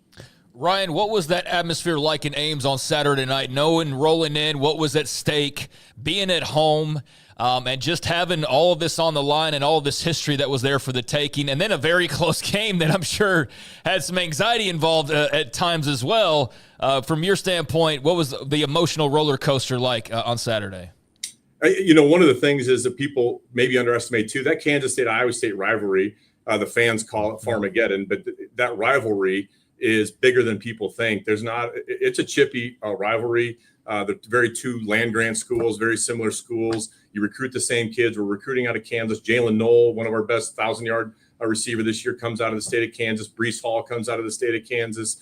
We have multiple players that we take out of the state of Kansas, or try to take, and they're doing the same thing. They had a great tight end out of Cedar Falls, Iowa, that's in the NFL now, that was there last year for them. And so it's a chippy game. And then going into that game, you know it's going to be a hard-fought game. They want to ruin it for us. We kind of last year was Snowmageddon, where it snowed the game. I think a lot of people saw that on TV, and we took it from them. We had the ball on their side of the 50 twice and scored like 9 touchdowns. I don't remember the exact stat. I mean, we had massive runs by Obusama. But coming into this game, knowing you can go in for 10 wins for the first time in school history, knowing that you're going to try to chance to play for a conference championship. And I think the best part of that was the kids stood up and played maybe one of their best games of the season. When you look at what was on the line for them, that's the best sign of this football team is they stood up to the plate when the lights turned on. I think that's what made me the happiest coming out of Saturday. They showed up when they needed to show up. No, they did. They really did. Now, these 2 teams are both ranked in the top 20 when it comes to turnover margin, or Arizona State 11th. Iowa State, the Cyclones, are 17th. So they rely on that. In the Big 12, you have to win close games, and that also helps you do that. How critical has that been for Iowa State in their wins and losses this year? That has been the big part. And the games that we struggled, and where the games have been tight. You even look at Utah, we threw a pick 6. We had a punt block for a touchdown, and we fumbled and muffed a punt that turned into 3 points, and we were barely able to survive those things. And when we've been tight in the games or we've struggled to win games, it's when we turn the ball over. Texas Tech, very similar story. Kansas, very similar story. And, where it didn't, I will tell you, is one of the games that it didn't go that way, went well for us, was Baylor. I mean, you look what Baylor did after they played us. They knock off 6 in a row. And I left that game. I think that's one of our better games of the year. You could tell where Baylor was going at that time. We played a complete game. We blocked a punt for a touchdown. We turned you guys over. And that really led to the success of that game. When we're at our best, we're a very complimentary football team where we don't give you a short field, on offense. our special teams make plays like a blocked field goal that happened on Saturday against Kansas State. And then offensively, we keep you on your heels. We're a balanced football team. That's when we're at our best. And when we're there, I think it is a dangerous football team where they can line up with a lot of football teams in America and play with them. Ryan Harlaw with us on 365 Sports. He's with Iowa State Radio, and he does their sideline analyst work and played for the Cyclones as well. This, not to take, put it all on Rocco Beck, but his wide receivers is this collectively the best group of wide receivers that Iowa State maybe has had all together? I mean, they've always had, a guy like Lazard or someone like there who's maybe an alpha, but there wasn't a Robin to that Batman a lot of time. And it seems like Noel Higgins, like the whole group, seems to fit really well together. They really do, and it is by far. I think it is our best wide receiving duo. I think they're the best wide receiving duo in America. I don't think there is. I'm not saying by themselves they're not the best, but together, I don't know if there's two wide receivers on one football team that are as talented as these two individuals. I think they'll make their impact in the NFL. You're right. Lazard had Hakeem Butler, who also went on to the NFL a little bit and has messed around. Those two together were dynamic because they were so big. Massive wide receivers on the outside. This is different because Jalen Noel plays that slot. You got to cover him up. He's so dynamic on what he can do, like a Deebo Samuel type of player. And Jaden Higgins one-on-one is deadly. His catch radius is so good. And what makes him dangerous is we're not throwing on a 4 or 5 wide team throwing for 1,000-yard rushing. We're doing it with 2, sometimes 3 tight ends on the field, or a lot of times it's 2 tight end sets. And what happens is if they're going to stack up the box, it gives one-on-one coverage for these guys, and that's where we have success. And so these receivers have to win their battles on the outside because it's not being set up really schematically with 4 wide where you're getting a guy free and letting them run free. They have to beat somebody one-on-one to make sure that they're open to make that happen. And you got a great quarterback that'll get them the ball. But it's just a really interesting offense. If they want to run the ball, they want to load up. If a team doesn't load the box, they're going to send it. They're going to send you a fullback and a tight end. And if you do load the box up, they're going to go one-on-one to the outside. I think that's the great thing about these receivers. They give you a chance on the outside without having to put 4 wides on to throw the football. Ryan, about a month ago, Iowa State, in having this conversation, was dead in the water as far as thinking about the Big 12 championship game. They were just trying to hold the team together because of so many injuries. And I don't think if people didn't follow closely, they really understood the depth of the injuries that they we're facing. What's the health status going into this week? I guess is kind of the second part of the question. The first part is how have they managed to overcome all of these injuries? What has stood out to you most about them being able to navigate their way through having so many guys banged up at different times? So, guys, 93 guys have played this year. A good example, linebacker Rylan Barnes played in the Baylor game, actually. In that Wednesday of the Baylor game, he was on the scout team scrimmage on Wednesday. They had no plans to play him in the game. We ran through so many linebackers and injuries. He ends up playing in the football game. The year earlier, he's in high school playing 8-man football in Iowa. He hadn't played 11-man football. He's learning the game still. And that's where the season has gone is, we lost. Right now we have 1 linebacker that's left and that was going to start the season. We're operating in roughly 2, and we do have 1 back now. Will McLaughlin is back. Malik Bervadan has been out a lot of the game. One of our great safeties going to play in the NFL. Jalen Travis, who's now playing, has been out at left tackle, and he's going to be an NFL guy, but he's missed a lot of the season. But we're actually getting healthy finally. The team is not as beat up now as they were, for example, when we played Baylor, even earlier at the Iowa game, which is kind of crazy. One of the best bye weeks we had all year was week 2. After week 2, we had a bye week, and it needed to happen because they're so banged up. And so I think the best way to explain this season is 93 guys have played. Coach Campbell will coach everybody. If you watch how Iowa State plays defense, they're on a normal Saturday, even if everyone's healthy, they're going to probably play 45 to 50 guys anyway. And he puts them in key spots in the game because he wants to see how they perform when the lights are on. He doesn't want an injury to dictate how his team can play or move on in the season. I think he prepared this football team to be where they're at today with all these injuries by how he practices them and puts them in moments to have success. Next year, the Kansas State-Iowa State game in Dublin to open up it opens up the year. But then there's the possibility that it may not be a part of the rotation, which they have to continue that series. I know there's still Kansas State, whatever. Should they play a non-conference game to keep that alive, or do you feel like the Big 12 might change their mind? Man, the Big 12 needs to change their mind. That's a rivalry you got to protect. Like I said, that is one that's gone on forever. You got two schools that are very similar. They like you said, you recruit the same kids. They know each other a lot of the times. It's a drive for our fan base both directions. It's one that you see Kansas State fans in Iowa, and you see Iowa State fans in Kansas. And I would love to see them keep that alive. And it's interesting. Our last Big 12 game of this year is against Kansas State, and our first game of the year next year is against Kansas State at Ireland. And I think that is going to be a great way to kick it off. But guys, I hate to see that rivalry go away. And darn it, we're finally on the right side of it. I think we won 7 of the last 9 games, where previously they won the previous 10 in a row, and we finally got to the right side of it. Now they're going to get us away from the game. But it's a great rivalry, and Coach Kleiman does a heck of a job down there in Manhattan. It would be 110 after next year. 110 meetings between the two that might not go on if the schedule right now the Big 12 has released doesn't change. Anybody else with Ryan? Yeah, Ryan. In terms of Arizona State, it felt like they had a 3-headed monster. One of those heads is not going to be available to play in Jordan Tyson. That's obviously a huge loss for them. I mean, there's no denying that. But Cam Scatterbo, Sam Levitt, the rest of the casting crew, what pops out to you in terms of the Sun Devils, and what stands out in terms of how Iowa State matches up and deals with them on Saturday? Sam Levitt's one of the best quarterbacks in America right now. He's 19 years old.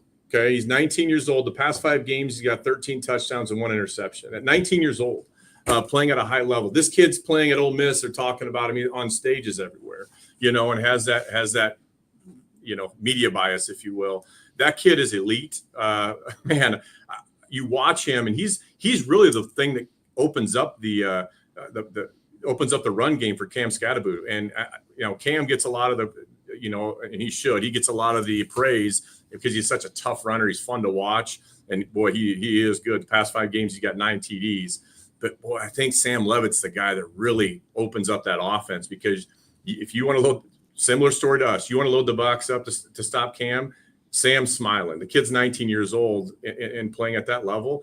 He's the scariest thing. I know there's, like you said, 3-headed monster. He's the head of it. And man, that kid is a really good football player. And if he's anywhere else, he's national media. If he's anywhere else right now, he's just a big time player. When he came to Arizona State, I think it was Dillingham that shared this story, that he told Dillingham, "I will make Jaden Rashada realize he made the right decision to transfer."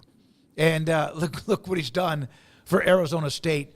Hey, man, great to have you again, Ryan. Always love having you on. Appreciate your time, and good luck. Have fun this weekend. Absolutely. Appreciate your time, and go Cyclones. Keep spreading the word for the Big 12, though. It's a great conference. We are. Ryan Harlaw, former Iowa State Cyclone, now does their sideline work for Iowa State. Of course, John Walters does a great job with the broadcast as well. When we come back, Dave Bartou, College Football Matrix and all.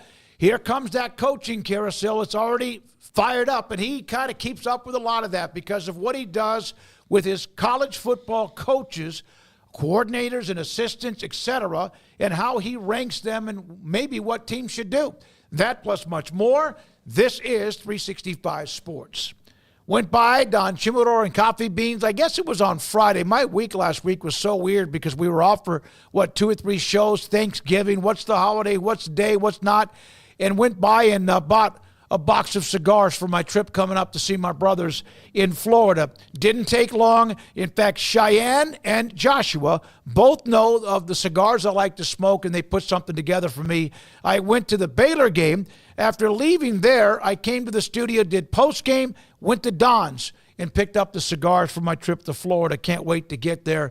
And all the best ones, from Macanudo to Aston to Rocky Patel, Romeo and Julieta, and so much more. 48-foot walk-in humidor with Cohiba, Padron, you name it, they have it. Plus, they have the CBD product if you struggle at night falling asleep to help you kind of just relax a little bit. And if you have chronic pain, arthritis, or something that just never seems to get better, they also have for bad days. That's a gummy that can help you calm down and maybe get away from that pain so you could enjoy your day. It's Don Chimador and Coffee Beans between Richland Drive and Valley Mills in Waco. At Ideal MRI, we feel blessed to be part of the Waco community. We're a small family business here in Central Texas. At times like this, the cost of healthcare has never been more important. And unfortunately, significant illnesses and injuries still occur. And that's why Ideal MRI is open and here to serve you through this difficult time. So if you need an MRI, ask your doctor about Ideal MRI. You can schedule online in minutes at idealmri.com or call 833-IDEAL-MRI.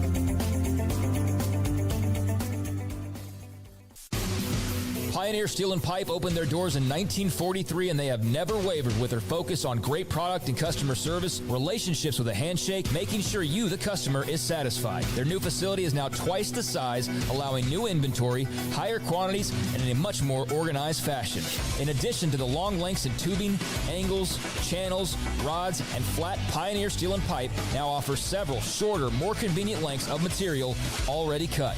Their 2,500 square foot showroom has over 1,000 new products in stock, new welding supplies, hardware, quickcrete, and do-it-yourself components for any project, whether you are a professional contractor or weekend warrior. The new facility is designed to make your loading experience faster and more efficient with easy drive lanes around the building and much more room to get your trailer loaded. Our location may have changed, but our values haven't, and our relationship with customers goes much farther than just business. Pioneer Steel and Pipe on Loop 340 and Highway 6 and just east of I-35 in Waco.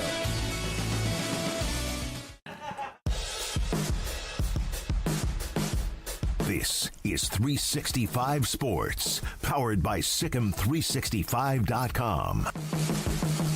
The 4 o'clock hour is sponsored by Boozer's Jewelers, the wedding ring store, specializing in custom jewelry and repair, all in-house. Now here's David Smoak, Paul Catalina, and Craig Smoak. He is our feisty friend, Dave Bartu. Oh, outside with a beanie on, huh? Are we gonna have sticking going on right now? Don't tell me that. There we go. There we go. Yeah, no, it's been under 40 here the last couple of days in the high 20s at night. So it's firewood season, and with all the coaching searches, man, I've been inside and staying up late every day for 2 weeks. Well, I'm going to tell on you because earlier, I think it was Sunday night or Monday, I reached out to you to be a part of the show. You always respond, but you were knee-deep in coaching carousel and ideas and ADs and contacting you. Tell everybody sometimes that don't quite understand what you do. Off the air, we pay the bills with staff building analytics and advanced recruiting analytics. So specifically on the staff building side, we help ADs in their head coaching searches, but we also help the head coaches build their staffs. If you're a big nerd like me, one of the new things that we did this year, Smoak, is one of our ADs had all of his search candidates fill out a staffing survey. Who would you have as OC? Who would you think is good at DC? And we graded it. And then we had a salary attached to it so that it fits within the pool numbers that they have. So we're a piece of the due diligence. We're trying to help our clients avoid risk, bad decisions, both monetarily and performance. So when you, again, I'm not trying to give you trade secrets, but when there's no trade secrets, man. What we do is so deep. We don't have time to go into it. So I'll keep it basic for the audience. I'm good at that. Okay, so when Florida State hires Tony White and Gus Malzahn, how do you grade those things out? Well, let's start with the obvious. You have Adam Fuller getting dismissed at Florida State. Okay, so that's kind of our line in the sand. We have a 3.5-star, low 3.5-star defensive coordinator that has a low floor and a medium ceiling. Okay, we're bringing in a Tony White that is a 4-star defensive coordinator, has an extremely high ceiling. This was the number 14 scoring efficiency defense in college football last year with a garbage offense. So his ceiling is high, and this year was his floor. This was his worst year of his career. He's 58th in defensive scoring efficiency, but overall, this is a big upgrade, I believe, in the risk of having Adam Fuller versus bringing in Toady White. As for Gus Malzahn, man, I just don't get it. Look, Florida State's offense was as bad as it could ever get. None of us could imagine it being this bad, especially under Mike Norvell. Mike Norvell is a top 10 for his career. Okay, let's get rid of the recency bias, folks. For his career, Mike Norvell is a top 10 offensive coordinator. He has put up elite numbers several times. And then they went and paid $12 million for a guy who is not even a top 25 offensive coordinator amongst active offensive coordinators right now. I mean, Nebraska got a better coordinator than Florida State, and Florida State paid $12 million just to buy him out with a great offensive coordinator already on the sidelines. That one's not adding up for me. Maybe it will down the road, but right now, that doesn't seem to be a wise use of money relative to the talent you're acquiring. Why did you just text me while Dave was talking that we'll never have him on the show ever again as an FSU fan? Look, if their defense, if they can run the ball and tackle people, I'll be content. That's the two things they couldn't do this year. So if they can do those two things, then it's a step in the right direction. Why wouldn't I ever be on again? I didn't want to come on this last time. Dave was like, dude, you're big timing me. I'm like, dude, the last thing I said before I went off the air is Baylor is winning out. There you go. You called it. Yeah. Yep, you did. Right? Yeah. Yep. Right? And you guys were all like, what an idiot. And then you want me back on. Dude, I should have dropped the mic.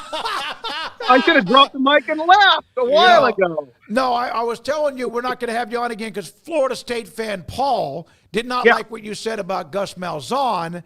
But that's fine. He's only one of three of us, so he loses that vote 2-1. What do you mean? I mean, look, he's a good offensive coordinator. Yeah. Okay, but you have a great one already. Why would you pay $12 million for a good offensive coordinator when you have a great one? And you fired Atkins as an offensive line coach. Everybody's saying Herb Hand, who is average at best, is going to be your offensive line. I don't like the swap. Defensively, love it. Offensively, I got nothing. I don't understand. Dave, you mentioned what you said about Baylor, and they would run the table, and they damn sure did. And now the staff that Dave Aranda has, and obviously Spavital is somebody in demand, but it looks like he's locked in. Keenan Hall with what he does, but a lot of others, Matthew Pallage and others. Your thoughts about what he has right now with the staff he's put together to make this run? Oh, you're ahead of me, man. I don't have that in my notes in my head. We're just starting to grade out all of the staffs for 2024. I got the preseason numbers for them, which I don't have right in front of me. I'm outside, so I'm just winging it right now. That's okay. But I know we talked about it on the show. We like Spavital. He had a nice jump start with Cal, so I think that's going in the right direction. Actually, Jake finished top 20 in offensive scoring efficiency this year. Mm-hmm. That was really, really good. I think the defense was 57th.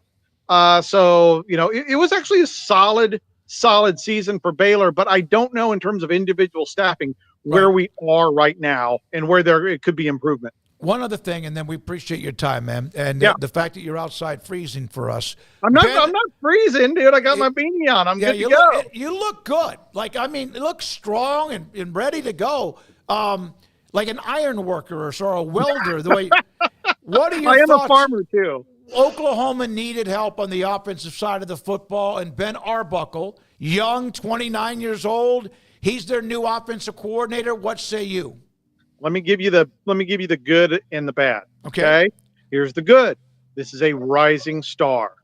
He is a 4+ star grade in our system after only 3 years. He has had 3 really good years. Okay. So I like where he is going with his career. He is top 30 graded offensive coordinators in college football right now. The bad is 2 of those years were with Cam Ward. He's kind of good. This year, they had more talent in 10 of the 12 games they played. Okay, so they were supposed to do really good.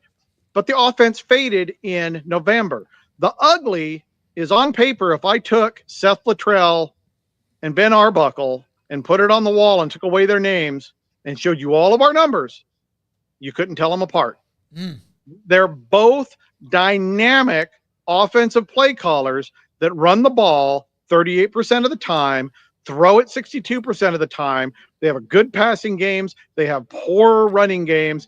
They score really, really well, but nobody has been able to run a good air raid in the Big Ten or the SEC. And I know a lot of people go, Dave, what about Mike Leach?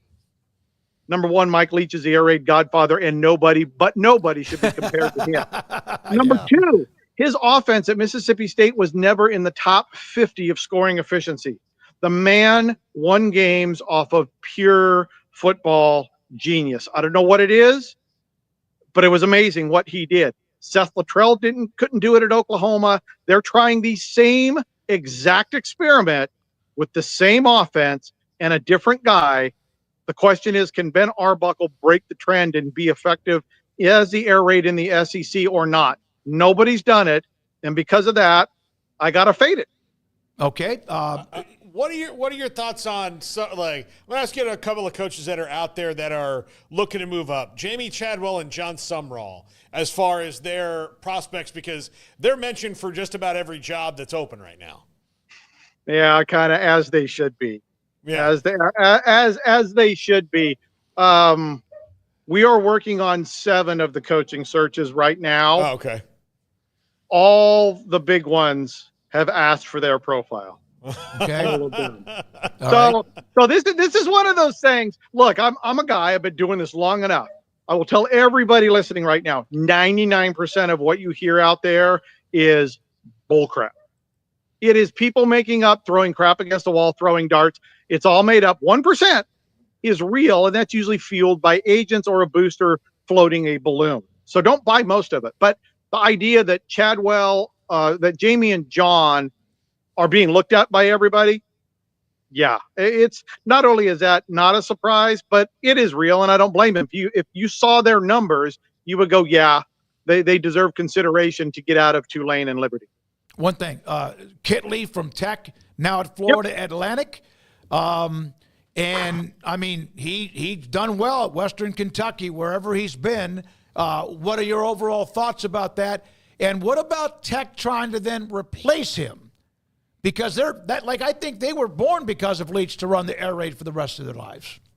Maybe, but, the thing is, see, we're house divided here at Matrix Analytical because I don't like it. I don't like it. He is not graded as a top 75 offensive coordinator in our system. And when you hire somebody, I think you need to bring, if they have no head coach experience, I think you need to bring a guy that has proven to do something well. Offense, defense, special teams, you name it, right?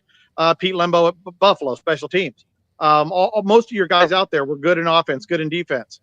Dave Aranda, elite DC. So bringing in a young guy with a dynamic offense that has struggled to be successful consistently, I think it's a big risk. Now, you got to take risks, especially at the group of 6 level. You got to take risks. So I appreciate that. The rest of our group likes the idea of FAU trying to be different, kind of like Rice bringing in the option.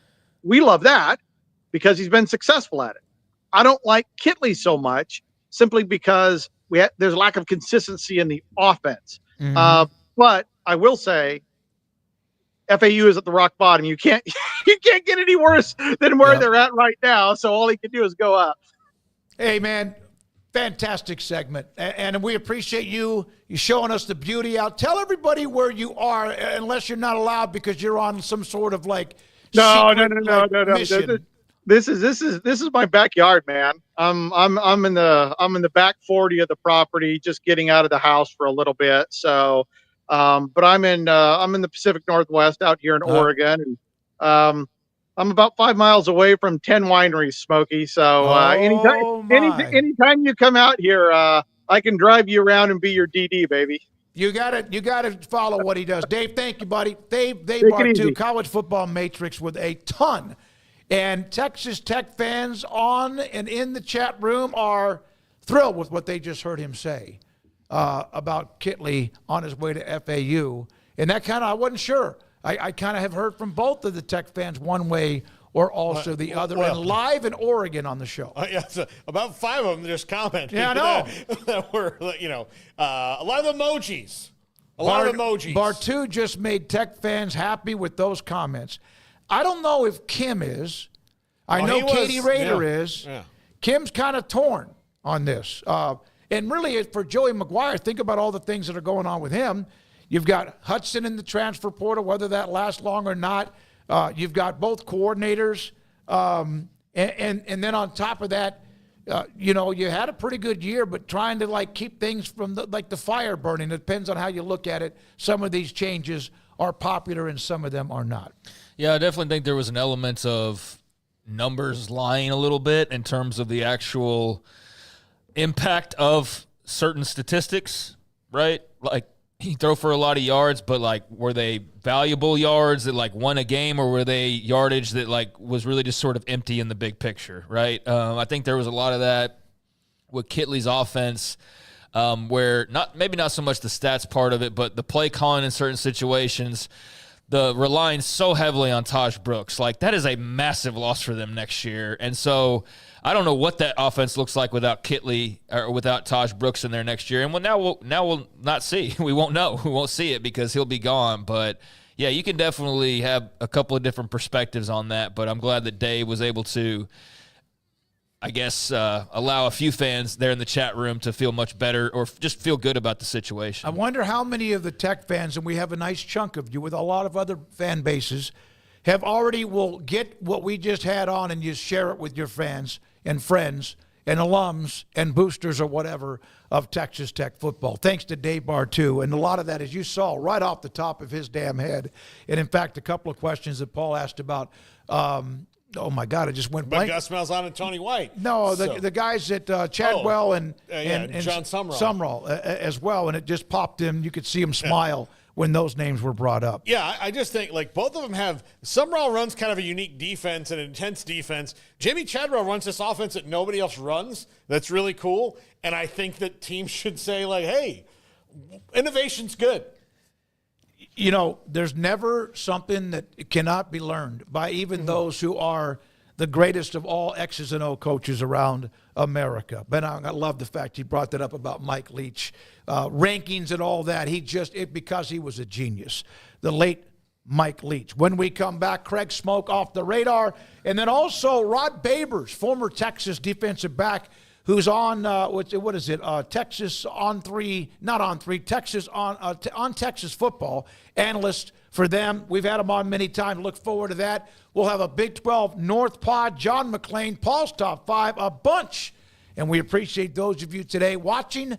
If you haven't, hit the like button. If you haven't, subscribe. We'd love you to do that too. This is 365 Sports. Marco's Pizza, the fastest growing pizza brand in America. Our good friend Bob Mock owns 5 locations in Waco, and most likely there's a Marco's Pizza around where you live because it's the fastest growing brand of pizza in America. Now, this right here, I used to promote their pepperoni sausage, Italian sausage Magnifico. Then they had the double pepperoni Magnifico. Now, my God, there's the triple pepperoni Magnifico, $11.99 for a large limited time. You can order online by using the code word of triple prep. So there's that. Specialty pizzas right now. $3 off a limited time.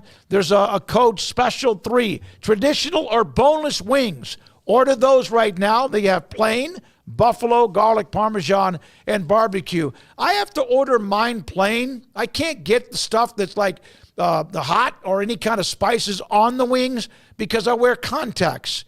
And yes, I've done that before where I forgot while I was taking them out, and then all of a sudden I couldn't see for 3 days. But damn, the wings tasted really, really good. Marco's Pizza, the fastest growing pizza brand in America. 5 locations in Waco, 1 near you at Marco's Pizza. Pizza lovers get it. Established in 2007 and independently owned, Alliance Bank Central Texas is committed to helping families and businesses meet their financial goals. From their tellers to their board of directors, they know the importance of superior service and competitive products. Customers have confidence knowing that their financial needs are in good hands. It's your bank, Alliance Bank Central Texas, with 2 Waco locations, 4721 Bosque Boulevard and 191 Archway Drive on Highway 84, and at alliancebanktexas.com. Member FDIC and equal housing lender. Riverbend Liquor and Wine now has 2 locations to serve you. The original on Lakeshore Drive in North 19th Street and the brand new spot in downtown Waco at 600 Franklin Avenue. If you're looking for the best in craft beers or local Texas bourbons, then the original is the place to be. And for the latest trends and online phenomenons, head downtown to the Franklin location. Either way, you're going to get the same great variety, customer service, and speedy experience. Check out both locations on their Facebook and Instagram pages. Riverbend Liquor and Wine, Lakeshore Drive in North 19th Street, and now downtown on Franklin Avenue.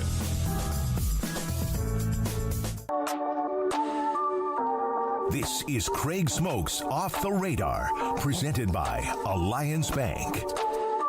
They take pride in making banking easy. AllianceBankTexas.com. Welcome back into 365 Sports, Off the Radar here. Taking a look at a grab bag of stories from around the sports world on Tuesdays and Thursdays. Just kind of depends on what the news cycle has or what interesting little things have come and gone in the last few days. And we do have a little bit of breaking college football news to talk about because there's more coaching changes, although this is not head coach related. But despite a win over Ohio State this weekend, Michigan head coach Sharon Moore is letting go offensive coordinator Kirk Campbell after the win this past weekend. Moore in a statement saying, after a thorough assessment of our offense, I made the decision to relieve Kirk Campbell of his duties and move in a different direction.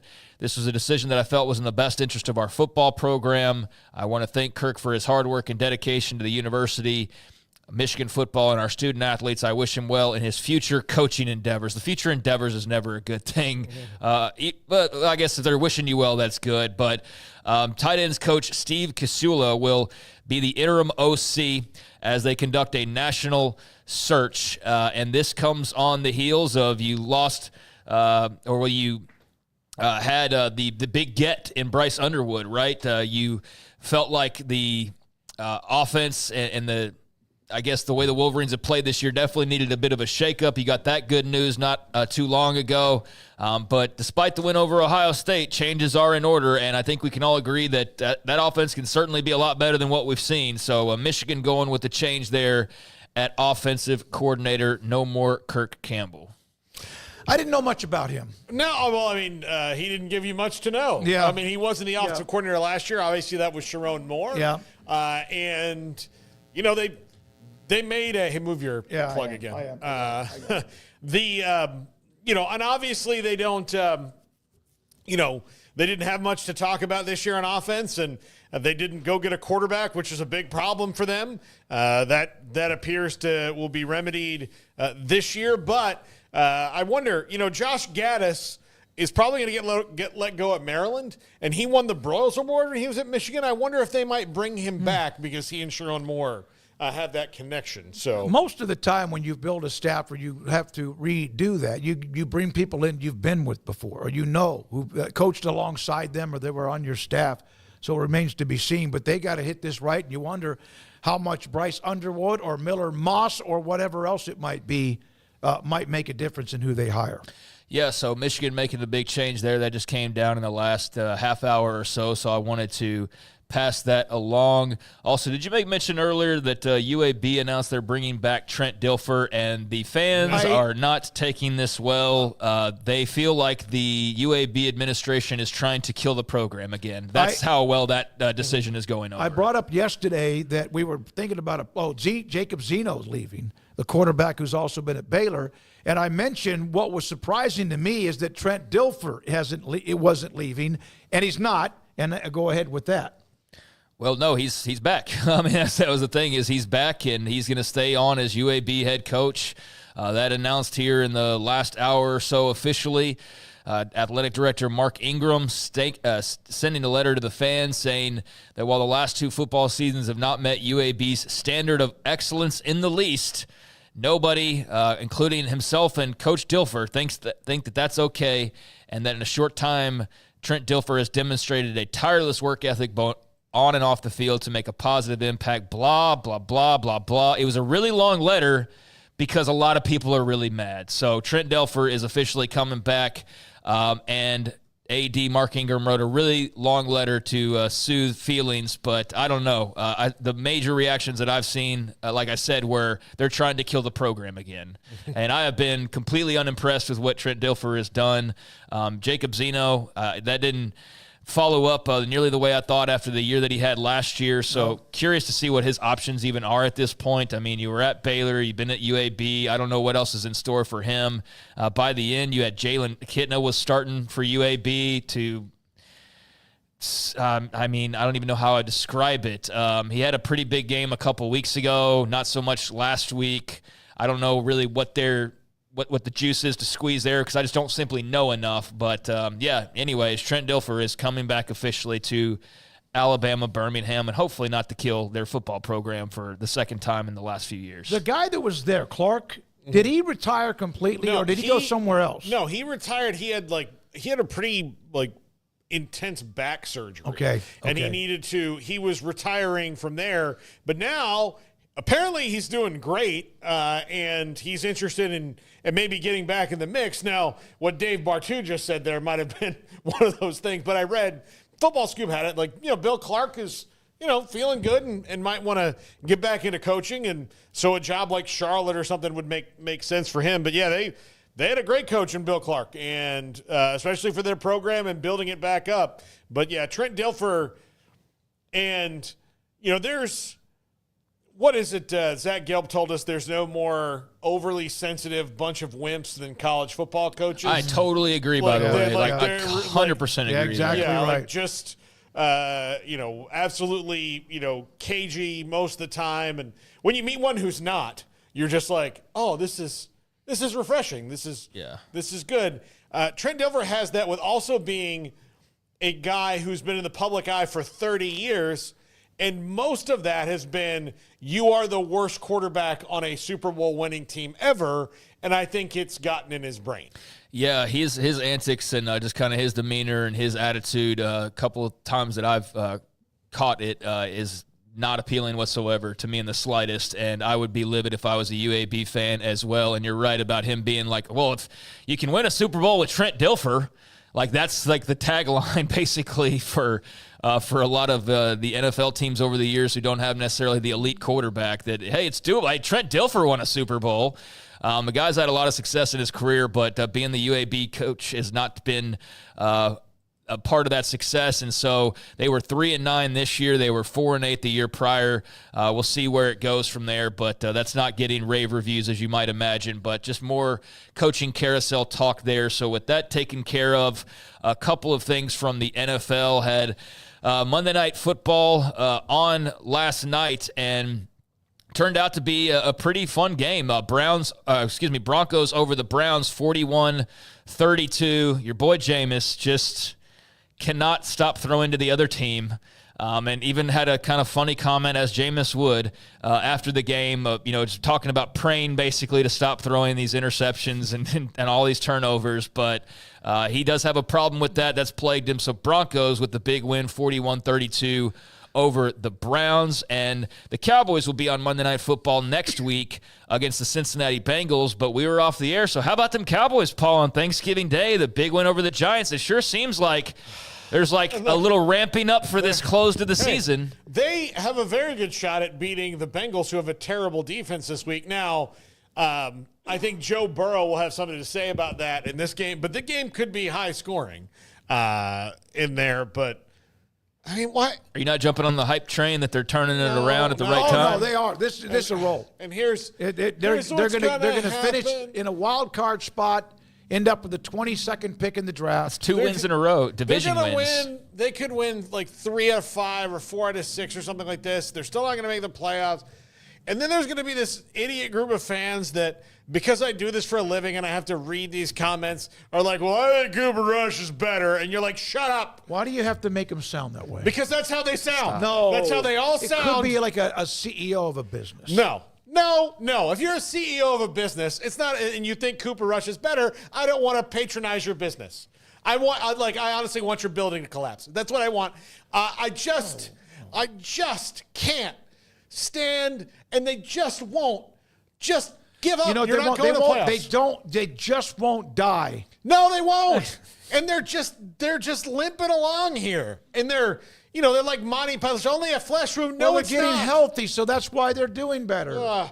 They're not going to get Ashton Genty, and then they're going to draft some clown that's not going to be that good. They're going to draft another defensive lineman from Michigan who's going to poo Mozzie the Smith bed. is playing well, Craig. Yeah, no, he's not. I'm going to calm him down. Well, so the Cowboys, winners of a couple straight, they'll be out Monday Night Football next week. It was a pretty entertaining game, though, last night, and Jerry Jeudy with a big performance even in the loss against his former team. That was kind of cool to see, a big night for him. But, hey, Sean Payton got it going on, and I'll tell you what, Bo Nix, man, give him credit. He's playing pretty well, so Broncos a fun team to watch right now. The throw he made to Marvin Mims on a rope from the 7, a 93-yarder, a defensive back was coming over to try to knock it down, and that was unbelievable, that throw Nix made to Mims, 93 yards, and Denver's playing a lot better than I thought they would. That's absolutely no doubt about it.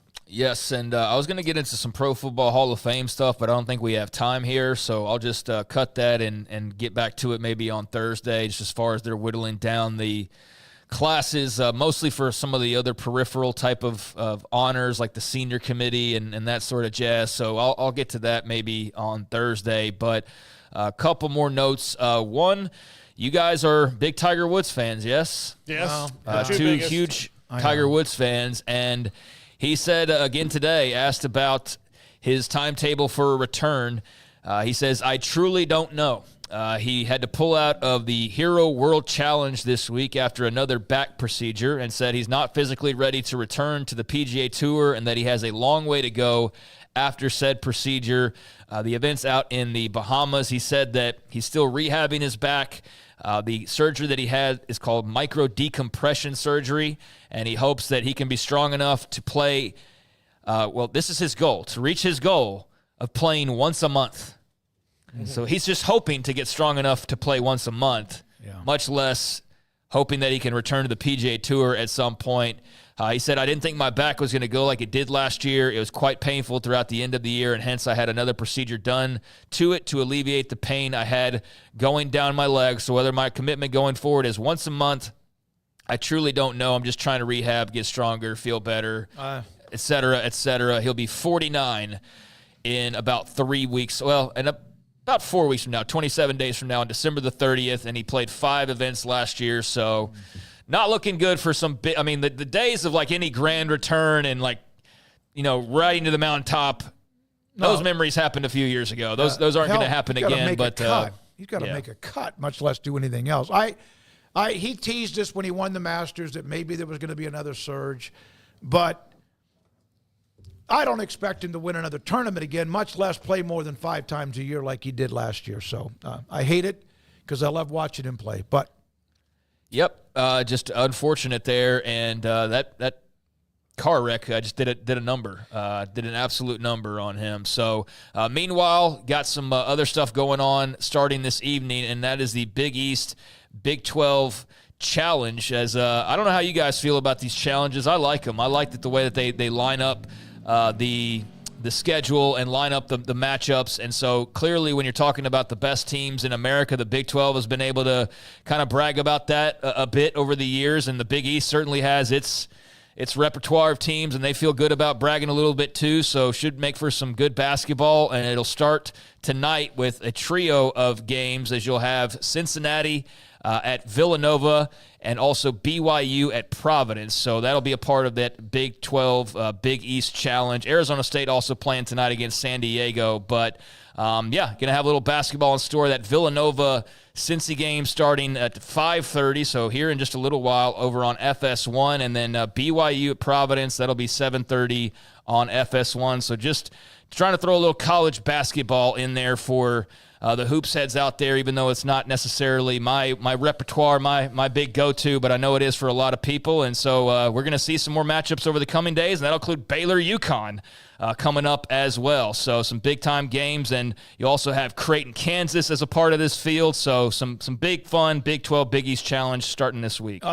Houston has lost 3 times already. Yeah. Baylor's lost twice and got blown out by Tennessee, and then they have nice wins against Arkansas and St. John's, and I don't know what's going to happen tomorrow night because UConn's lost 3 in a row, and the game is on the road against UConn too.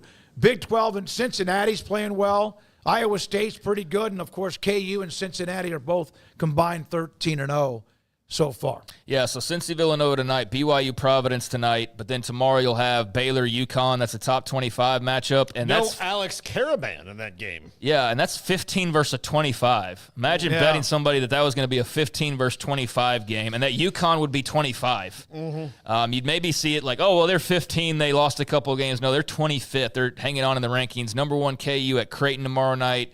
And then on, I guess, what would that be? Saturday, K-State and St. John's, and then, Oklahoma State and Seton Hall the following day. So it'll be spread out over the week, but there is your Big 12 Big East Challenge. There's a few things off the radar. All right, what do you have about the Hall of Fame? Does it take a couple minutes to do that real quick? It's going to take a little while to do that, Okay, yeah. All right, we'll wait for Thursday then.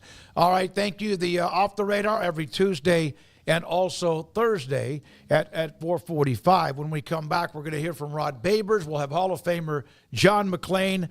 Paul's Top 5 and a couple of other nuggets we'll share with you. Emery Winter is already working on 365 Sports Tonight, which is every weeknight here in the Waco, Central Texas market on KWTX's CW channel, 10:30 every night. He's doing that. We'll have that again tonight. And Garrett Ross running the mothership. This is 365 Sports.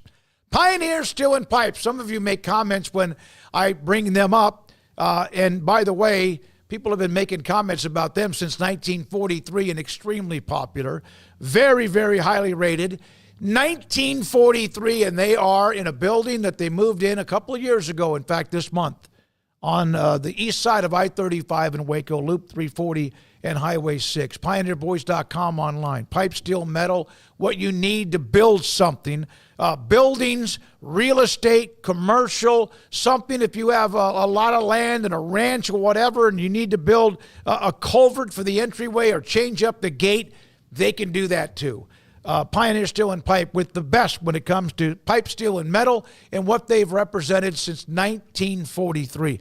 Imagine everything they have seen as a business, and here they are, bigger, better, faster, and stronger. Pioneer Boys, pioneerboys.com. Automatic Chef is your local vending, office coffee, and micro market provider, delivering outstanding service to break rooms all over Central Texas for over 50 years. Automatic Chef brings the best products to your location at the best prices. With hundreds of choices in fresh food, coffee, snacks, and drinks, let Automatic Chef tailor a break room solution to your needs. Make break time great again with Automatic Chef. Automatic Chef Canteen, 6900 Imperial Drive in Waco, or online at automaticchef.com.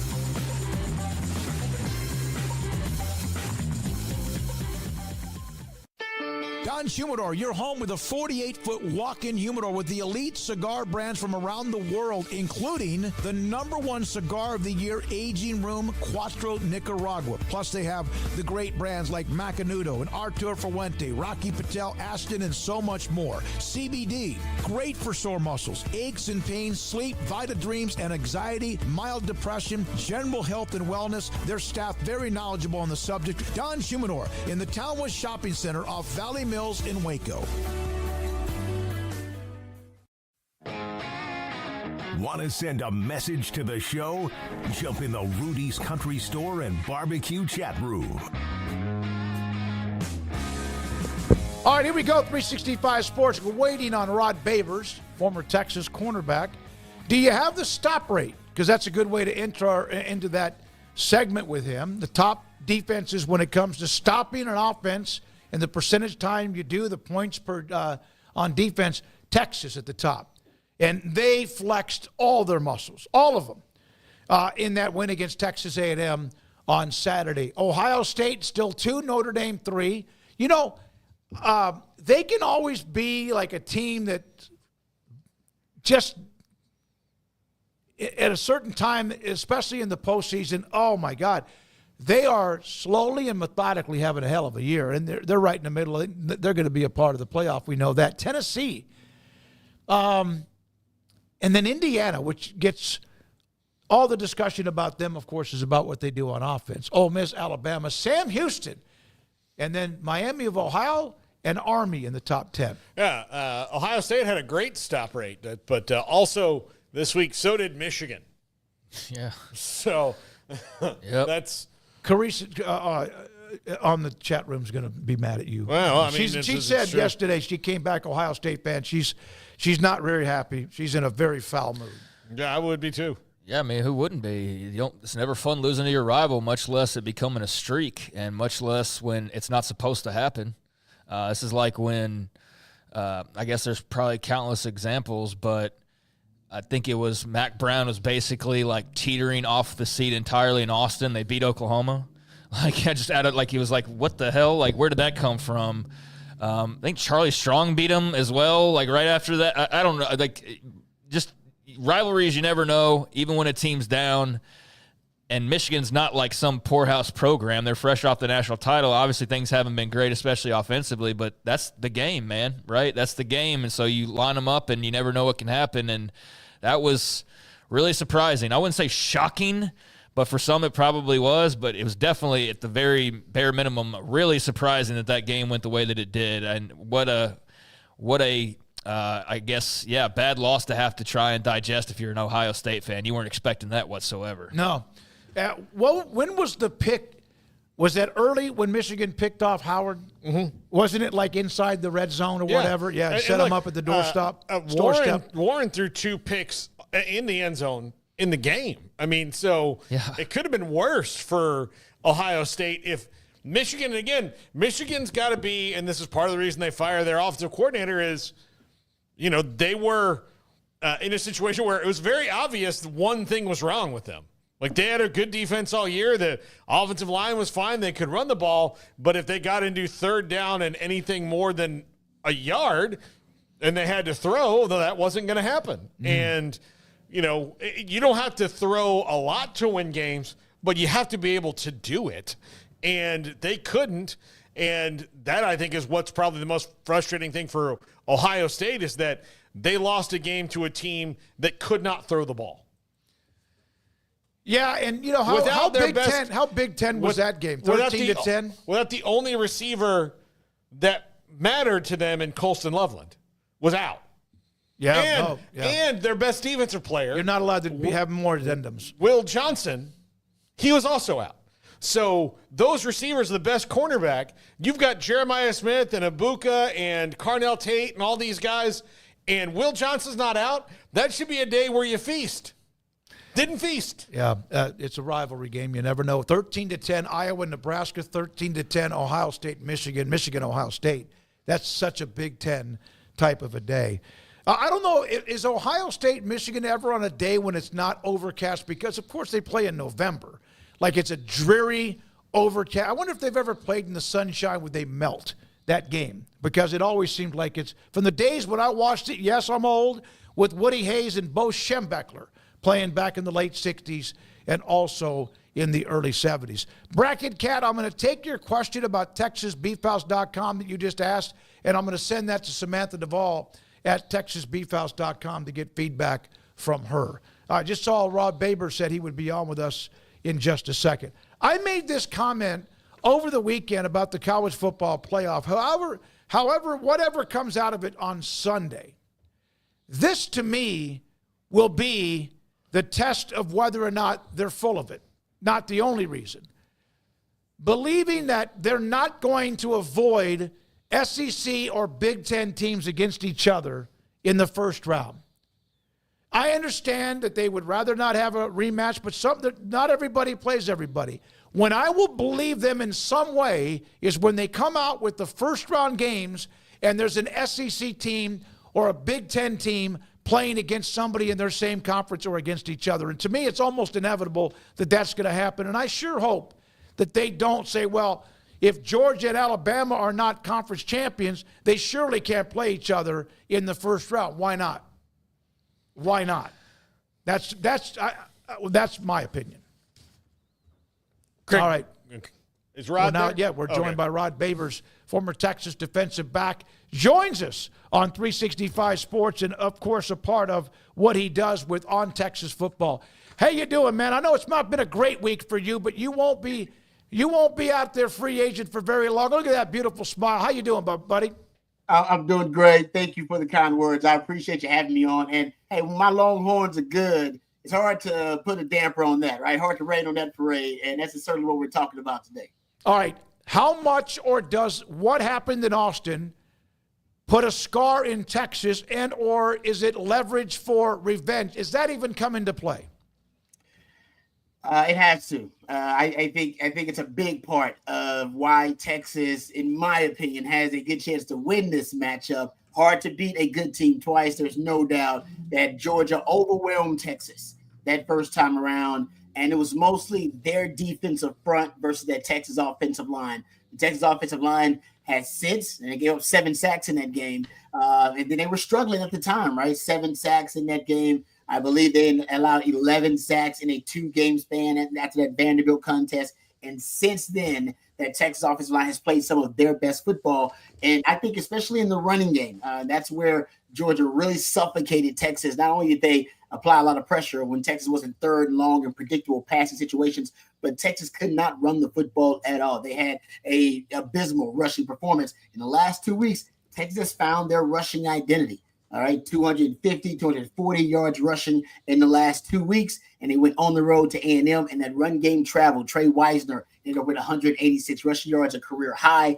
So the running game is hitting its peak and maybe maturing at the right time. If that running game travels to Atlanta versus Georgia, Longhorns got a good chance to win this game because they'll stay out of those predictable third and long passing situations where Georgia were able to pin their ears back and get after Quinn Ewers.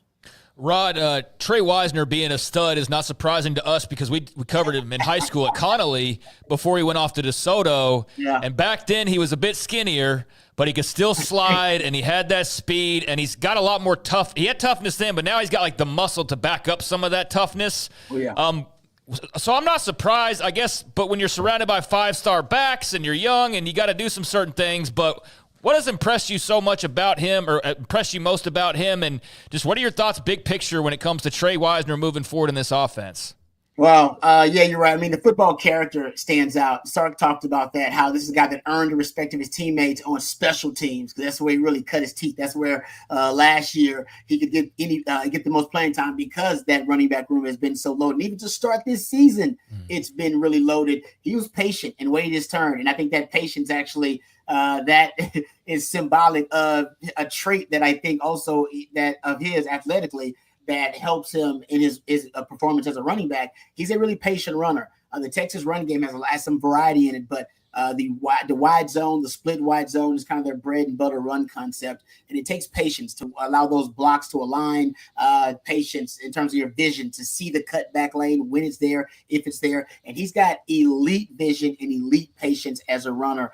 And I don't think Texas really understood his value in terms of the versatility he provides, because he can also run downhill. Some of their counter concepts, some of their gap schemes, he's also been able to run downhill. So a guy, initially C.J. Baxter gets hurt. Everybody thought he would be your bell cow running back. And everybody thought Jaden Blue would be the catalyst because of his versatility. It turns out, Trey Wisner was the perfect back for this running game the whole time.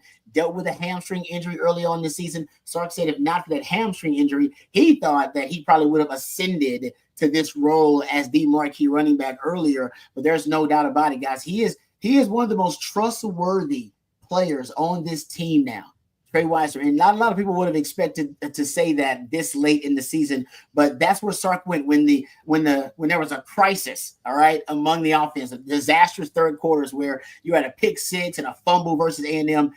he went to Trey Wisner. In the Kentucky game where Jaden Blue had couldn't hold on to the football and had fumbles, where Jared Gibson, the other running back, had fumbles. Only one running back he could trust with the football, and that was Trey Wisner. And he could only trust the running game because the passing game was inconsistent with Quinn Ewers coming off the injury. So it's amazing that he's been leaning on Trey Wisner now at the most critical points of the season. Rod, that was a game second half-wise. Both defenses were just on lockdown this week. I mean, A&M did a very good job on Texas not letting him score in the second half after first half kind of getting got a couple times. But how much of that, when you look at the game, is A&M is potential that has not been realized yet?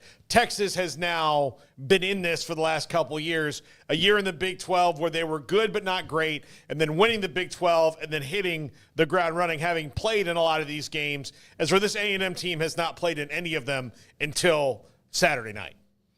I mean, that's a great point. You could bring that up. I mean, in the SEC, I'd have thought the Aggies, even though the first-year coach under Mike Elko, I think he's doing a good job. Just the program in general, dealing with the SEC, that ecosystem. They play in big games. They play in physical games. I just think we got to give a lot of credit to Sark and his vision. I think ultimately that's what we saw materialize out there on the road versus A&M. That defense that Texas has, guys, it is. You may be talking about top three to five greatest defenses in Texas football history at this point. Yeah, statistically, and also what you watch, right? Yes, both. I was a part of a really good defense in 2001. I think it's better than our defense, and we were one of the best defenses in Texas football history. I've talked to guys like some of the best, Derek Johnson and Alex Okafor and some other guys, and they talk about it in the same light. It is very special in that regard, guys, and you saw it versus A&M. A&M had one running back rush, I think, that got at least 5 yards in that game. I mean, that's how suffocating. 2 goal line stands. And by the way, that Aggie defense was a top 10 red zone offense, guys. It wasn't a scrub red zone offense. One of the best red zone offenses in the country. 2 goal line stands in the game. One to start, one to finish. They make plays in terms of takeaways. They make splash plays and getting to the quarterback. There's really nothing that this defense isn't elite or among the best in the country at. And it's been a long time since we've been able to say that about a Texas defense, probably going back to 08, 09. So I think the defense is good enough. I'm not just not hyperbole. I think it's good enough for Texas to win a national title. They're starting to remind me a little bit of Michigan last year, strangely enough, where they're led by just an elite defense. And then now they have a running game to complement and a quarterback that can make plays if he needs to. What is, if they have something that could bite them on defense, what would it be? That is good. That's a great question. I was going to say the rush defense maybe because I saw it got a little bit exposed versus, Arkansas ran the ball a little bit. There was some leaky yardage there. Georgia, when Georgia was able to run in the interior a little bit early on in that game, that's where I would like to say, but it's not a weakness. It's, it may be a vulnerability, but it's not a weakness. I don't know if they have a weakness, guys. And I know this defense as well as anybody. And I'm not just saying that because, I'm wearing the burnt orange. If they had a weakness, I'd let you know. I don't really think they have one. The best pass defense in the country. They get after the quarterback really well. One of the better pass rushes in the country. They make a lot of splash plays, get takeaways. Rush defense could be a vulnerability, not a weakness, though. I don't know if they have one. Rod Babers with us, former Texas star, with us on 365 Sports. Rod, Georgia, part 2. What's different about this go-round in your opinion, and how do you feel about this matchup this go-round? What's there? The defense is the same, so that's not different. What's different is the way the offensive line is run blocking. Is it legit? You were able to, and that, the most, I think, impressive thing, I don't know if the most impressive thing, one of the more impressive things about that win over the Aggies. Guys, Kelvin Banks went down first half of the first quarter. He went down. They put in Trevor Gooseby in there, who's a redshirt freshman, I believe, against the Aggies on the road, hostile environment. I mean, they got NFL players on that defensive line, guys who are going to play on Sundays. And there was no drop-off, significant drop-off. Even though you lost your left tackle, best player on your team in that game, and there was no drop-off. It just shows you the depth they have in the offensive line. Now, the concern is what's going to be status of Kelvin Banks versus Georgia. So Georgia will see that, and maybe they'll look at it as, hey, that's actually not so impressive. We're going after that guy. And the Aggies went after him too. They just couldn't exploit it.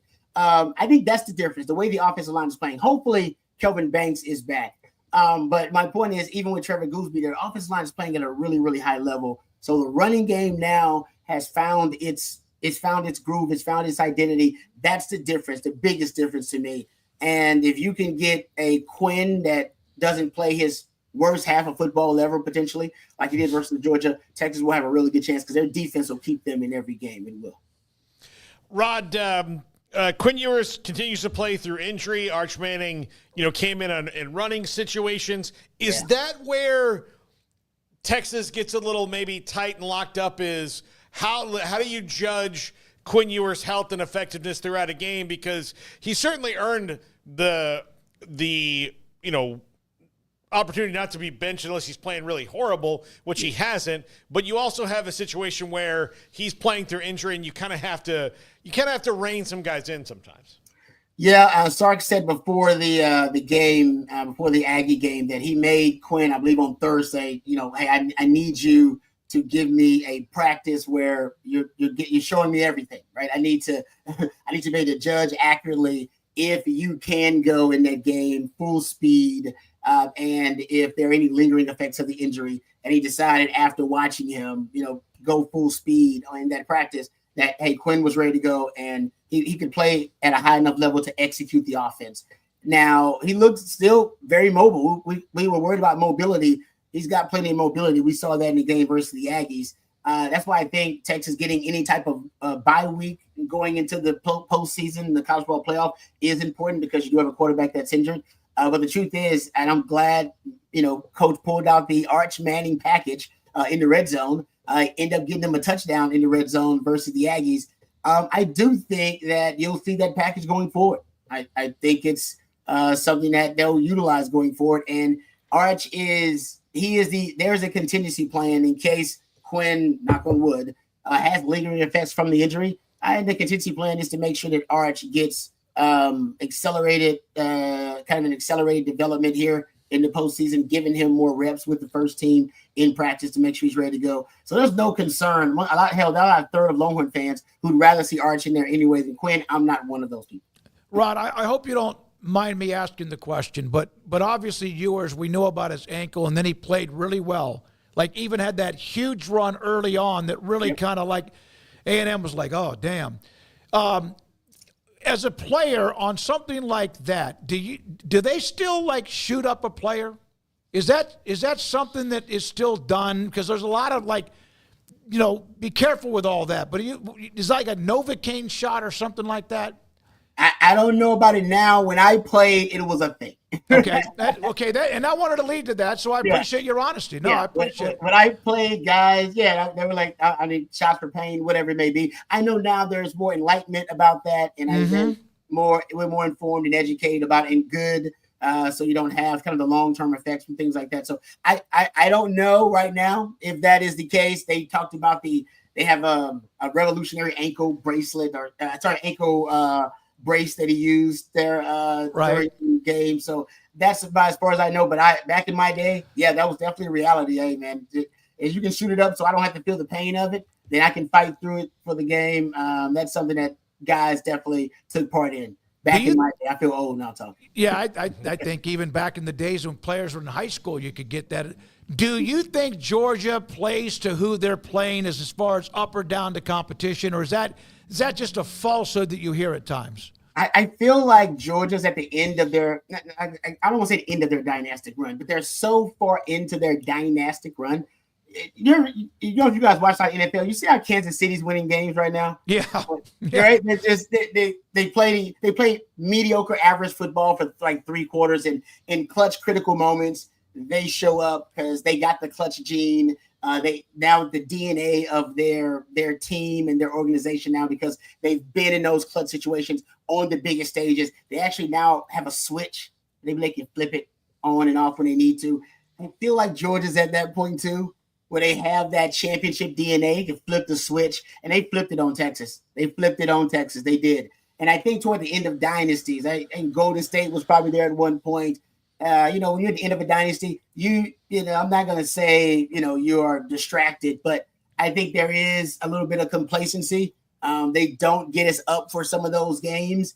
Georgia has championship DNA. Georgia will be up for Texas. They'll play their best brand of football, best version of football, just like they did when they came down to Austin and put an Old Testament, old biblical style butt whipping on Texas. They'll be ready to go for it. And I think it's fitting, guys, that Sark, his vision was for Texas to build this program where you could win the SEC and win the national title. And you got to go through a dynasty to do it. And you got to do it basically in their place in Atlanta. That ain't nothing more fitting than that. If Sarkin's program are ready, all right, to ascend, to be on their way to a dynastic run, got to take that. To beat a man, you got to beat the man, like Ric Flair used to say, right? Absolutely. Ooh. There you go. Great reference. Yeah. Right. Yeah, right. I just there are nights where you watch Georgia and it's like they came home from school thinking they were going to have their favorite meal, and the mom's like, "Look, I'm just too busy. We're having mac and cheese." Like, there's not. And then there's nights like when they play Texas, it's like, "Oh, it's steak night." Let's go. And that's how they do. Yep. And they were like that last week. Georgia Tech's a good team. I'm not trying to knock Georgia Tech, but they looked like that early on against Georgia Tech, where they're like, all right, I mean, I don't dislike mac and cheese, and I'll eat it. And then at the end of the game, they're like, oh, whoa, okay, we're not going to get to eat steak if we don't if we don't finish this part. Yeah. So like I said, I think they can flip the switch, and they may come into that game with the switch already flipped, like they did, early this year, or they may go into this game and Texas may get a lead, and then like against Alabama and some other teams, like against Georgia Tech, they have to flip the switch during the game. Either way, I'm not going to feel confident about beating Georgia until you actually beat Georgia. And Kirby Smart, man, he might be and is the best coach in college football. So Texas has a tall task ahead of them. I will say this: it's hard to beat a good team twice.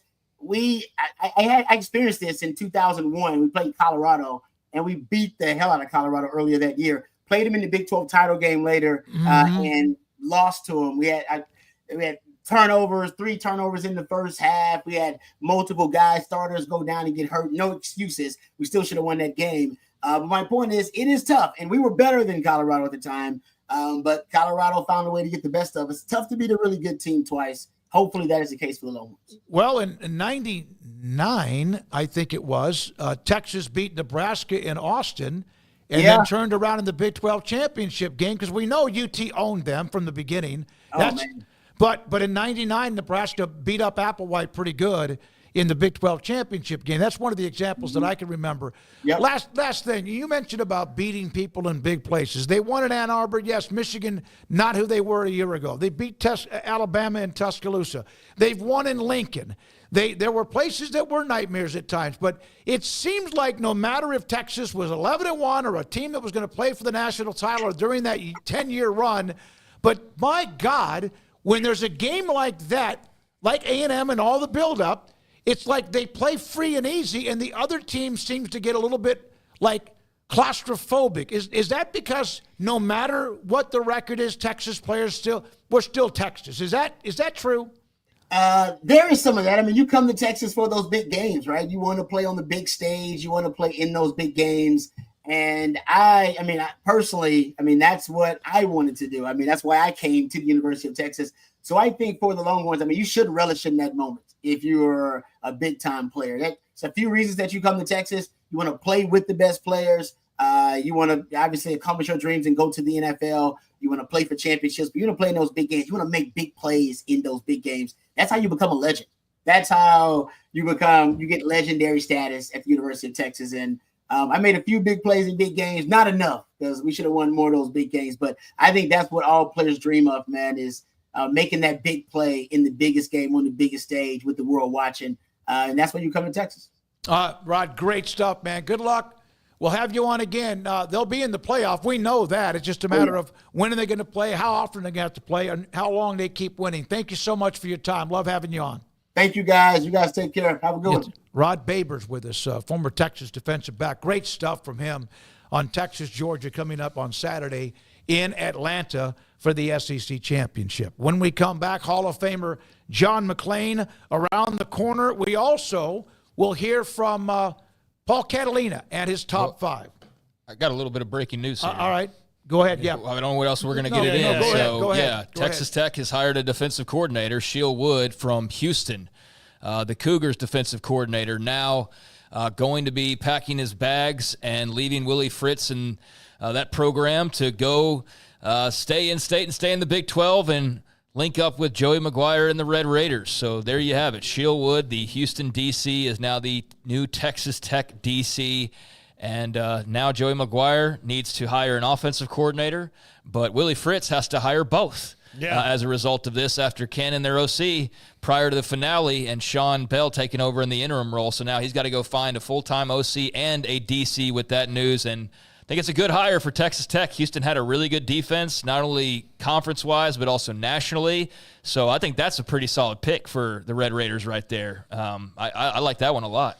Yeah, I like it too, and I'm not surprised. Look, he's been at Troy, he's been at Tulane, and everywhere he's been, the defense has been good. Yep, he's been very, very solid. So that's a nice hire on paper for Joey McGuire. We'll see how they follow it up with the offense, and we'll see what Willie Fritz now does in response to that. But there you go. Shehan Wood, new defensive coordinator at Texas Tech. John McClain, Houston Chronicle on the way. This is 365 Sports. How did Edward Jones become one of the biggest financial service companies in the world? By not acting that way. Financial strategies, one-on-one advice, it's a big difference. And that's why Brad Wilson, your Edward Jones financial advisor, makes sense of investing. Experience the difference for yourself. Brad Wilson, 250 Sharon Drive in Woodway, 254-776-4337. Edward Jones, member SIPC. Ready to take your business to the next level? Carrion Solutions has got you covered. We deliver world-class IT consulting, including Quest On Demand and Migration Manager, M365 and Exchange migrations, Active Directory assessments, security hardening, and Windows Server upgrades. Our experts specialize in consulting, monitoring, support, and managed IT services. We promise vision, professionalism, and unbeatable value. Satisfaction guaranteed. If you're not happy, we make it right. Remember the name Carrion Solutions. For more info, email sales@carrionsolutions.com or visit carrionsolutions.com. That's CARRION solutions.com. Carrion Solutions IT success guaranteed. With so many companies and policies out there, it gets so confusing shopping for insurance, and I never know if I'm getting the policy that's right for me. Luckily, I met the team at the Niche Group Insurance Agency. With the Niche Group, you can go to one company and get access to coverage options from many insurance carriers, and you get to speak to a real person about your specific coverage needs. With the Niche Group, I know I'm getting the right coverage at the right price. If you need insurance, talk to the experts at the Niche Group at 1-800-258-8302. This is 365 Sports, powered by Sikkim365.com. The 5 o'clock hour is sponsored by Edward Jones Investments with financial advisor Brad Wilson. Investing his time and experience back to you and your money during today's changing times. Edward Jones, making sense of investing. Now here's David Smoak, Paul Catalina, and Craig Smoak. Welcome back, Paul Catalina, David Smoak, and Craig Smoak here with you on 365 Sports. John McClain, Hall of Fame columnist, with us now. And John, the Jameis Winston performance last night, and I know we'll talk about the Texans, but do you think in spite of the pick sixes that because he can put up so many yards, that the Browns or someone will make him their starting quarterback next season? The last year he was a full-time starter. He threw 30 touchdown passes and 30 interceptions. Interceptions are still a problem. I think the Browns will try to bring him back on a one-year contract while they try to get a young quarterback, because I don't think Watson's going to play for him again. And I saw a stat today that Winston last night threw for more yards than any quarterback in pro football history, almost 700, almost 500 for the Browns, and then the rest that he threw for the Broncos. In essence, he had 6 touchdown passes, 4 for 4 for the Browns and 2 for the Broncos. Oh my God. You counted the return yards for his passing yards. I love it. I love it. Craig?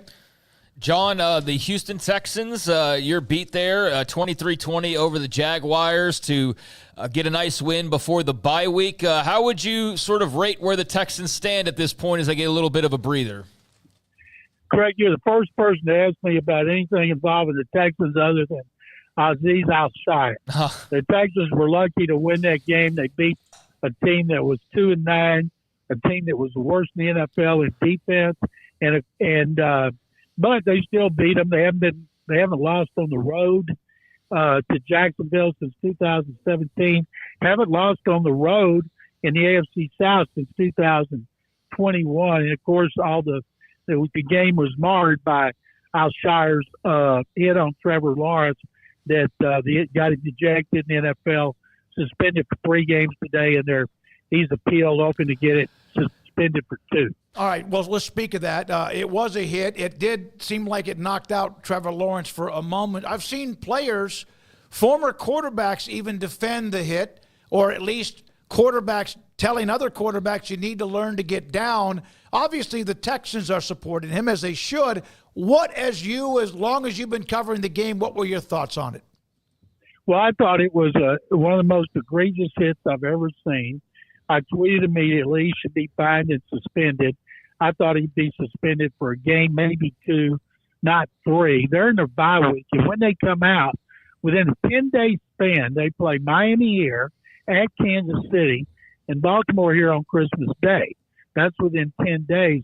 Al-Shire is one of their best defensive players, a team captain. He's a great guy. Everybody loves him, respects him. Today he's at a United Way event, and he's one of their biggest charity guys. But that's got nothing to do with the hit that he put on Trevor Lawrence. And what the players and Texans fans are kind of going crazy, acting like it's Trevor Lawrence's fault. And they're showing quarterbacks like Patrick Mahomes fake a slide and gain another 10 yards, or act like he's going to run out of bounds, tiptoe for another 5, and the defensive players don't hit him. But that's the way Al-Shire plays. He's never been suspended. This is the first time. Nick Caserio, the GM, blasted the NFL today because of their inconsistencies with their suspensions. Now, nobody, not D'Amico Ryans, who said after the game, this is not the way we coach. We don't encourage this. Al-Shire apologized to Trevor Lawrence. He said, I agree with the Jaguars coming after me. I would have done the same thing, apologized to the Texans. But Caserio went ballistic, said it was BS because of the inconsistencies. And he talked about a lot of situations where players ejected. They don't get suspended. I figure he's going to get fined by the NFL. But remember, anytime a coach or a GM is talking to the media, they're talking to the players. And they wanted the players, specifically Al-Shire and everybody else, to know, we got your back. They don't care what the media says. They don't care what anybody says, although Caserio said it's ridiculous the way John Runyon, who heads the NFL police force, and he was one of the dirtiest players in NFL history. People are running some of his egregious hits when he played. And I've told him here, he's an expert on dirty play. Who better to hand out fines and suspensions than a guy that knows more about cheap shots than anybody? So Caserio is upset because of the way Al-Shire's being portrayed around the league, like he's a criminal or something when he's never been suspended. And also the way the NFL release was worded. They said, you don't know this guy. How can you word that release the way they did? So it's been a very interesting day today, and I'm writing all about it tomorrow at HoustonTexans.com. Yeah, John Runyon's like Leo DiCaprio at the end of Catch Me If You Can, John, where he's helping the FBI catch other forgers. Now, Matt Eberflus had the worst end of a game that maybe a coach can have on Thanksgiving, where I mean, there's never been, like, he could not give an explanation of what the hell were you thinking. One, have you ever seen anything that bad from a coach? And two, what kind of a coach do the Bears need to get to replace him and maximize Caleb Williams? There's been a lot of instances of bad clock management. Andy Reid used to get ripped for it all the time. Then he drafted Patrick Mahomes. Now he's a Hall of Fame coach. And most coaches have somebody up in the booth communicating with them, telling them you need to do this, you need to do that. And there obviously was a miscommunication. And I think if Eberflus had handled it better after the game and admitted we screwed that up, I'd take the blame instead of saying we did this right when everybody knew they didn't, that he might not have been fired before the season was over. Now, all we know is they're going to have our coach with an offensive background. Usually when you fire a defensive coach, you go for an offensive coach. When all your talent right now is at the skill positions, including Caleb Williams, and you got to spend this off season beefing up your offensive line because their defense is already good. And Eberflus is going to get a defensive coordinator's job because he's a really good defensive coach. But I think they'll go after Lions offensive coordinator Ben Johnson, maybe number one, or Cliff Kingsbury. It's funny, when Cliff was fired in Arizona, everybody thought his days were over as a head coach. He goes to USC, coaches Caleb Williams, goes to Washington, coaches Jake Daniels. Now Caleb Williams has got an opening, and it's just right there for Cliff Kingsbury. But I think it'll be Johnson or Kingsbury. Hey, John, you've seen a lot of guys play quarterback at different levels that are both pretty good passers, but also could run with the football. And I know there's been like Randall Cunningham and what Michael Vick did, but can you try to explain what you watch when you see what Josh Allen does? Well, Josh Allen is bigger. Josh Allen is a bigger tight end, and he's strong and he's smart. He breaks a lot of tackles. Early in his career, he took a lot of direct hits. He's smarter about it now, and that comes with experience, and they've done a good job coaching him on it. And Steve Young was a great running quarterback. Bobby Douglas of the Bears ran for 1,000 yards back when they were playing 14 games, and he couldn't pass the ball 10 yards. And Michael Vick is still the best running quarterback I've ever seen. It's like he said he should have been playing running back, but then because he had a great arm when he was playing as a kid, they gave him a football because he could throw it. That's how he ended up being a quarterback. And Lamar Jackson's great, elusive, but Josh Allen, one person can generally not bring him down. Yeah, By the way, guys, I'm hoping that the Bears come to Houston because I think the publicity is good for recruiting. And I saw the ESPN experts said against A&M or LSU. A&M's not coming here.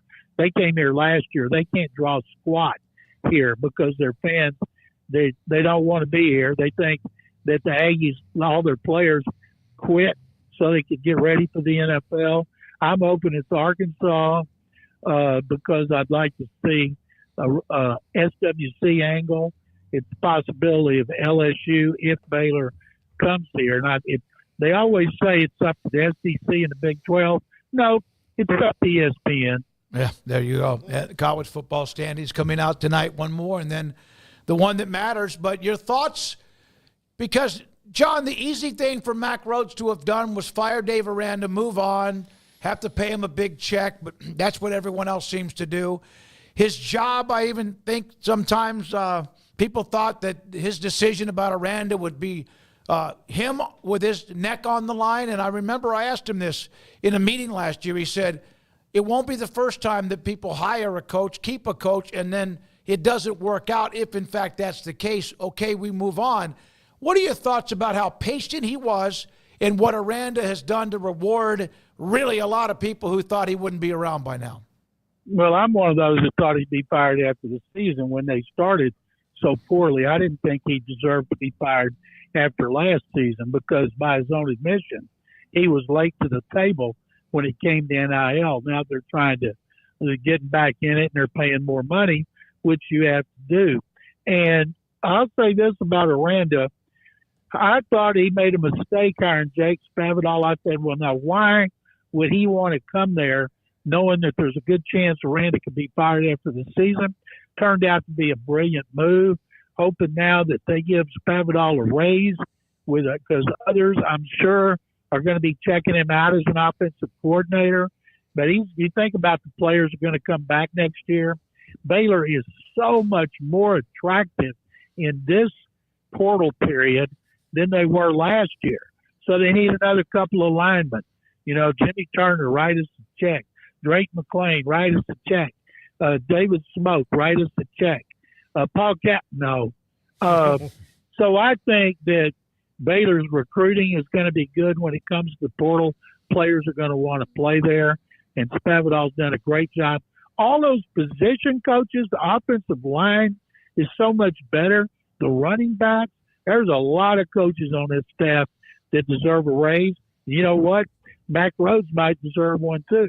By the way, National Signing Day tomorrow, and they have a nice class, probably one of the better ones that Baylor's ever had. Broyles' staff had a couple of pretty high ones, but this one here appears to be probably around 25 or so, which for Baylor is about sometimes as high as they might be able to go.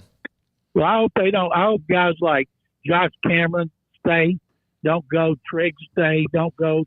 Try to go to the pros, not get drafted, and be a free agent. Come back one more year, play with Sawyer Robertson the way they played this year. Then you got a chance to make more money. And I'd settle for a few more Bryson Washingtons, and I think you guys would too.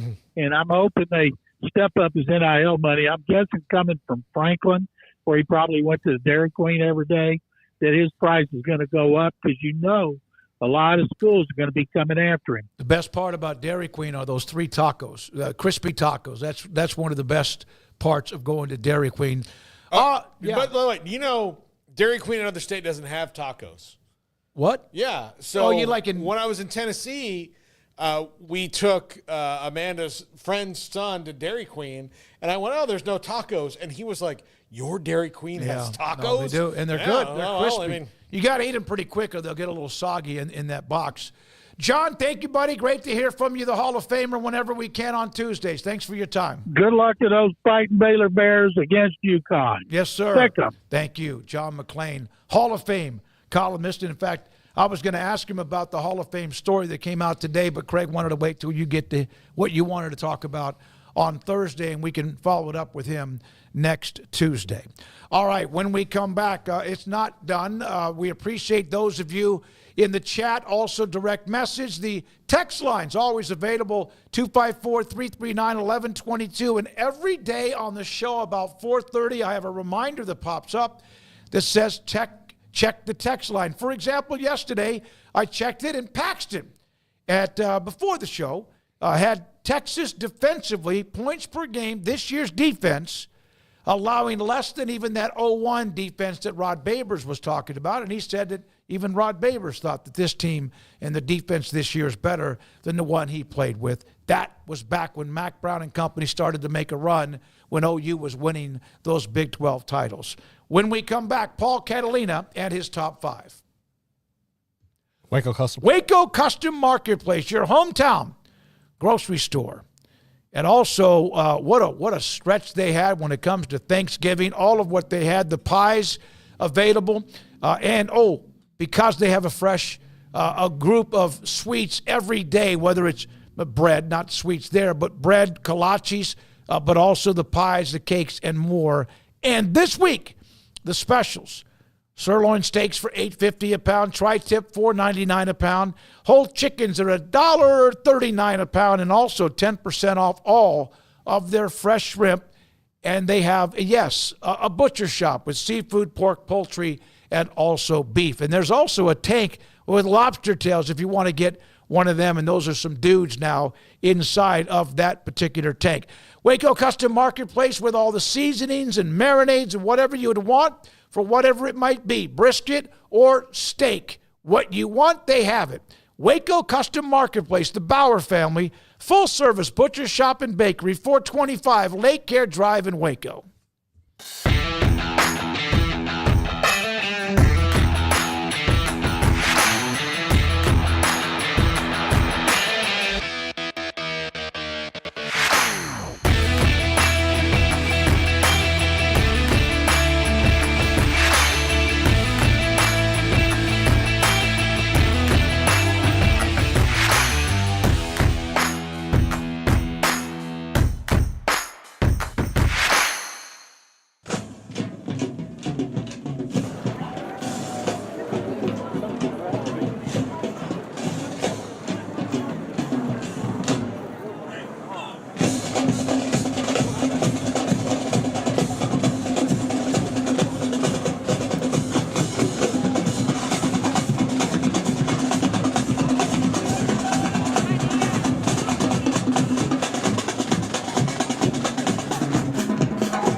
It's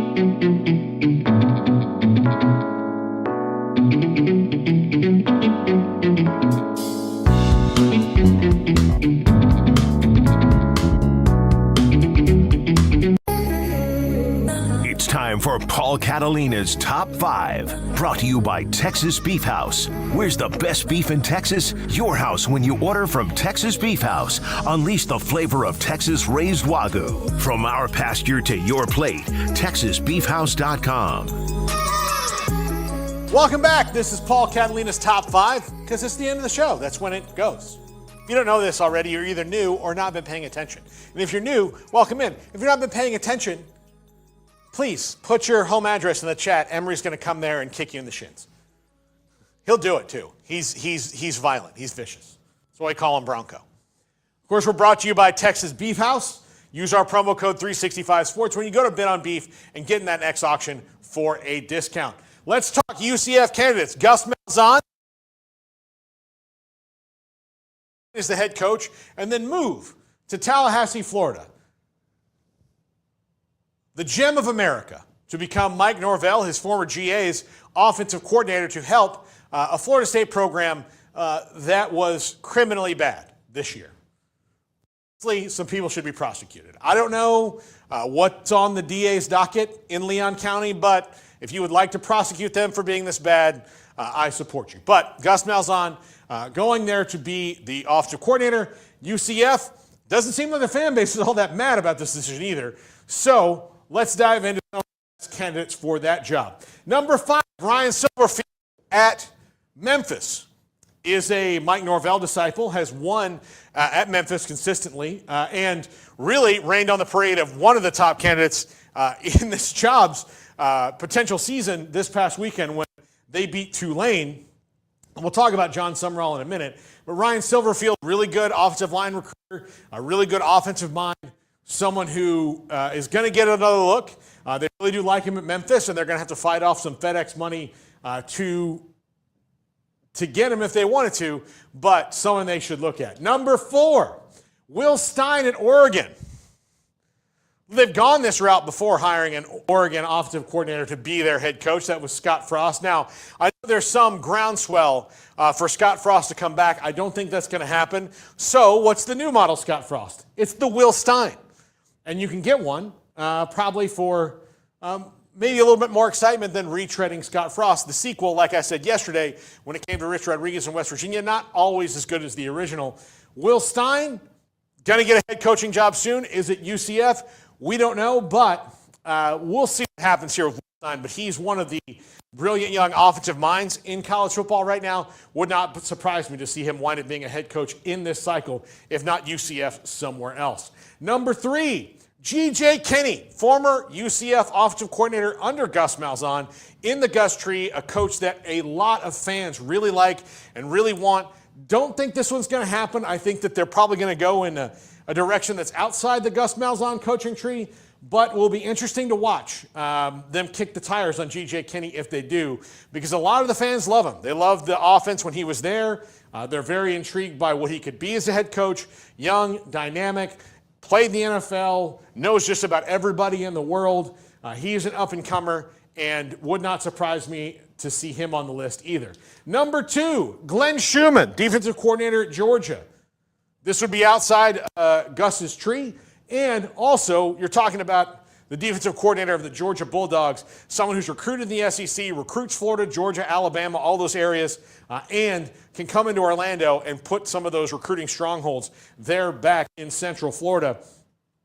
Not a head coach yet, hasn't been a head coach, but again, a young guy with a lot of potential and has been winning games at Georgia under Kirby Smart. He's got great tutelage. I absolutely think Glenn Schumann would be a great fit for the Knights at UCF. And number 1, John Summerall from Tulane. He probably would have been the Kentucky coach last year had Mark Stoops not taken, or had actually taken the A&M job.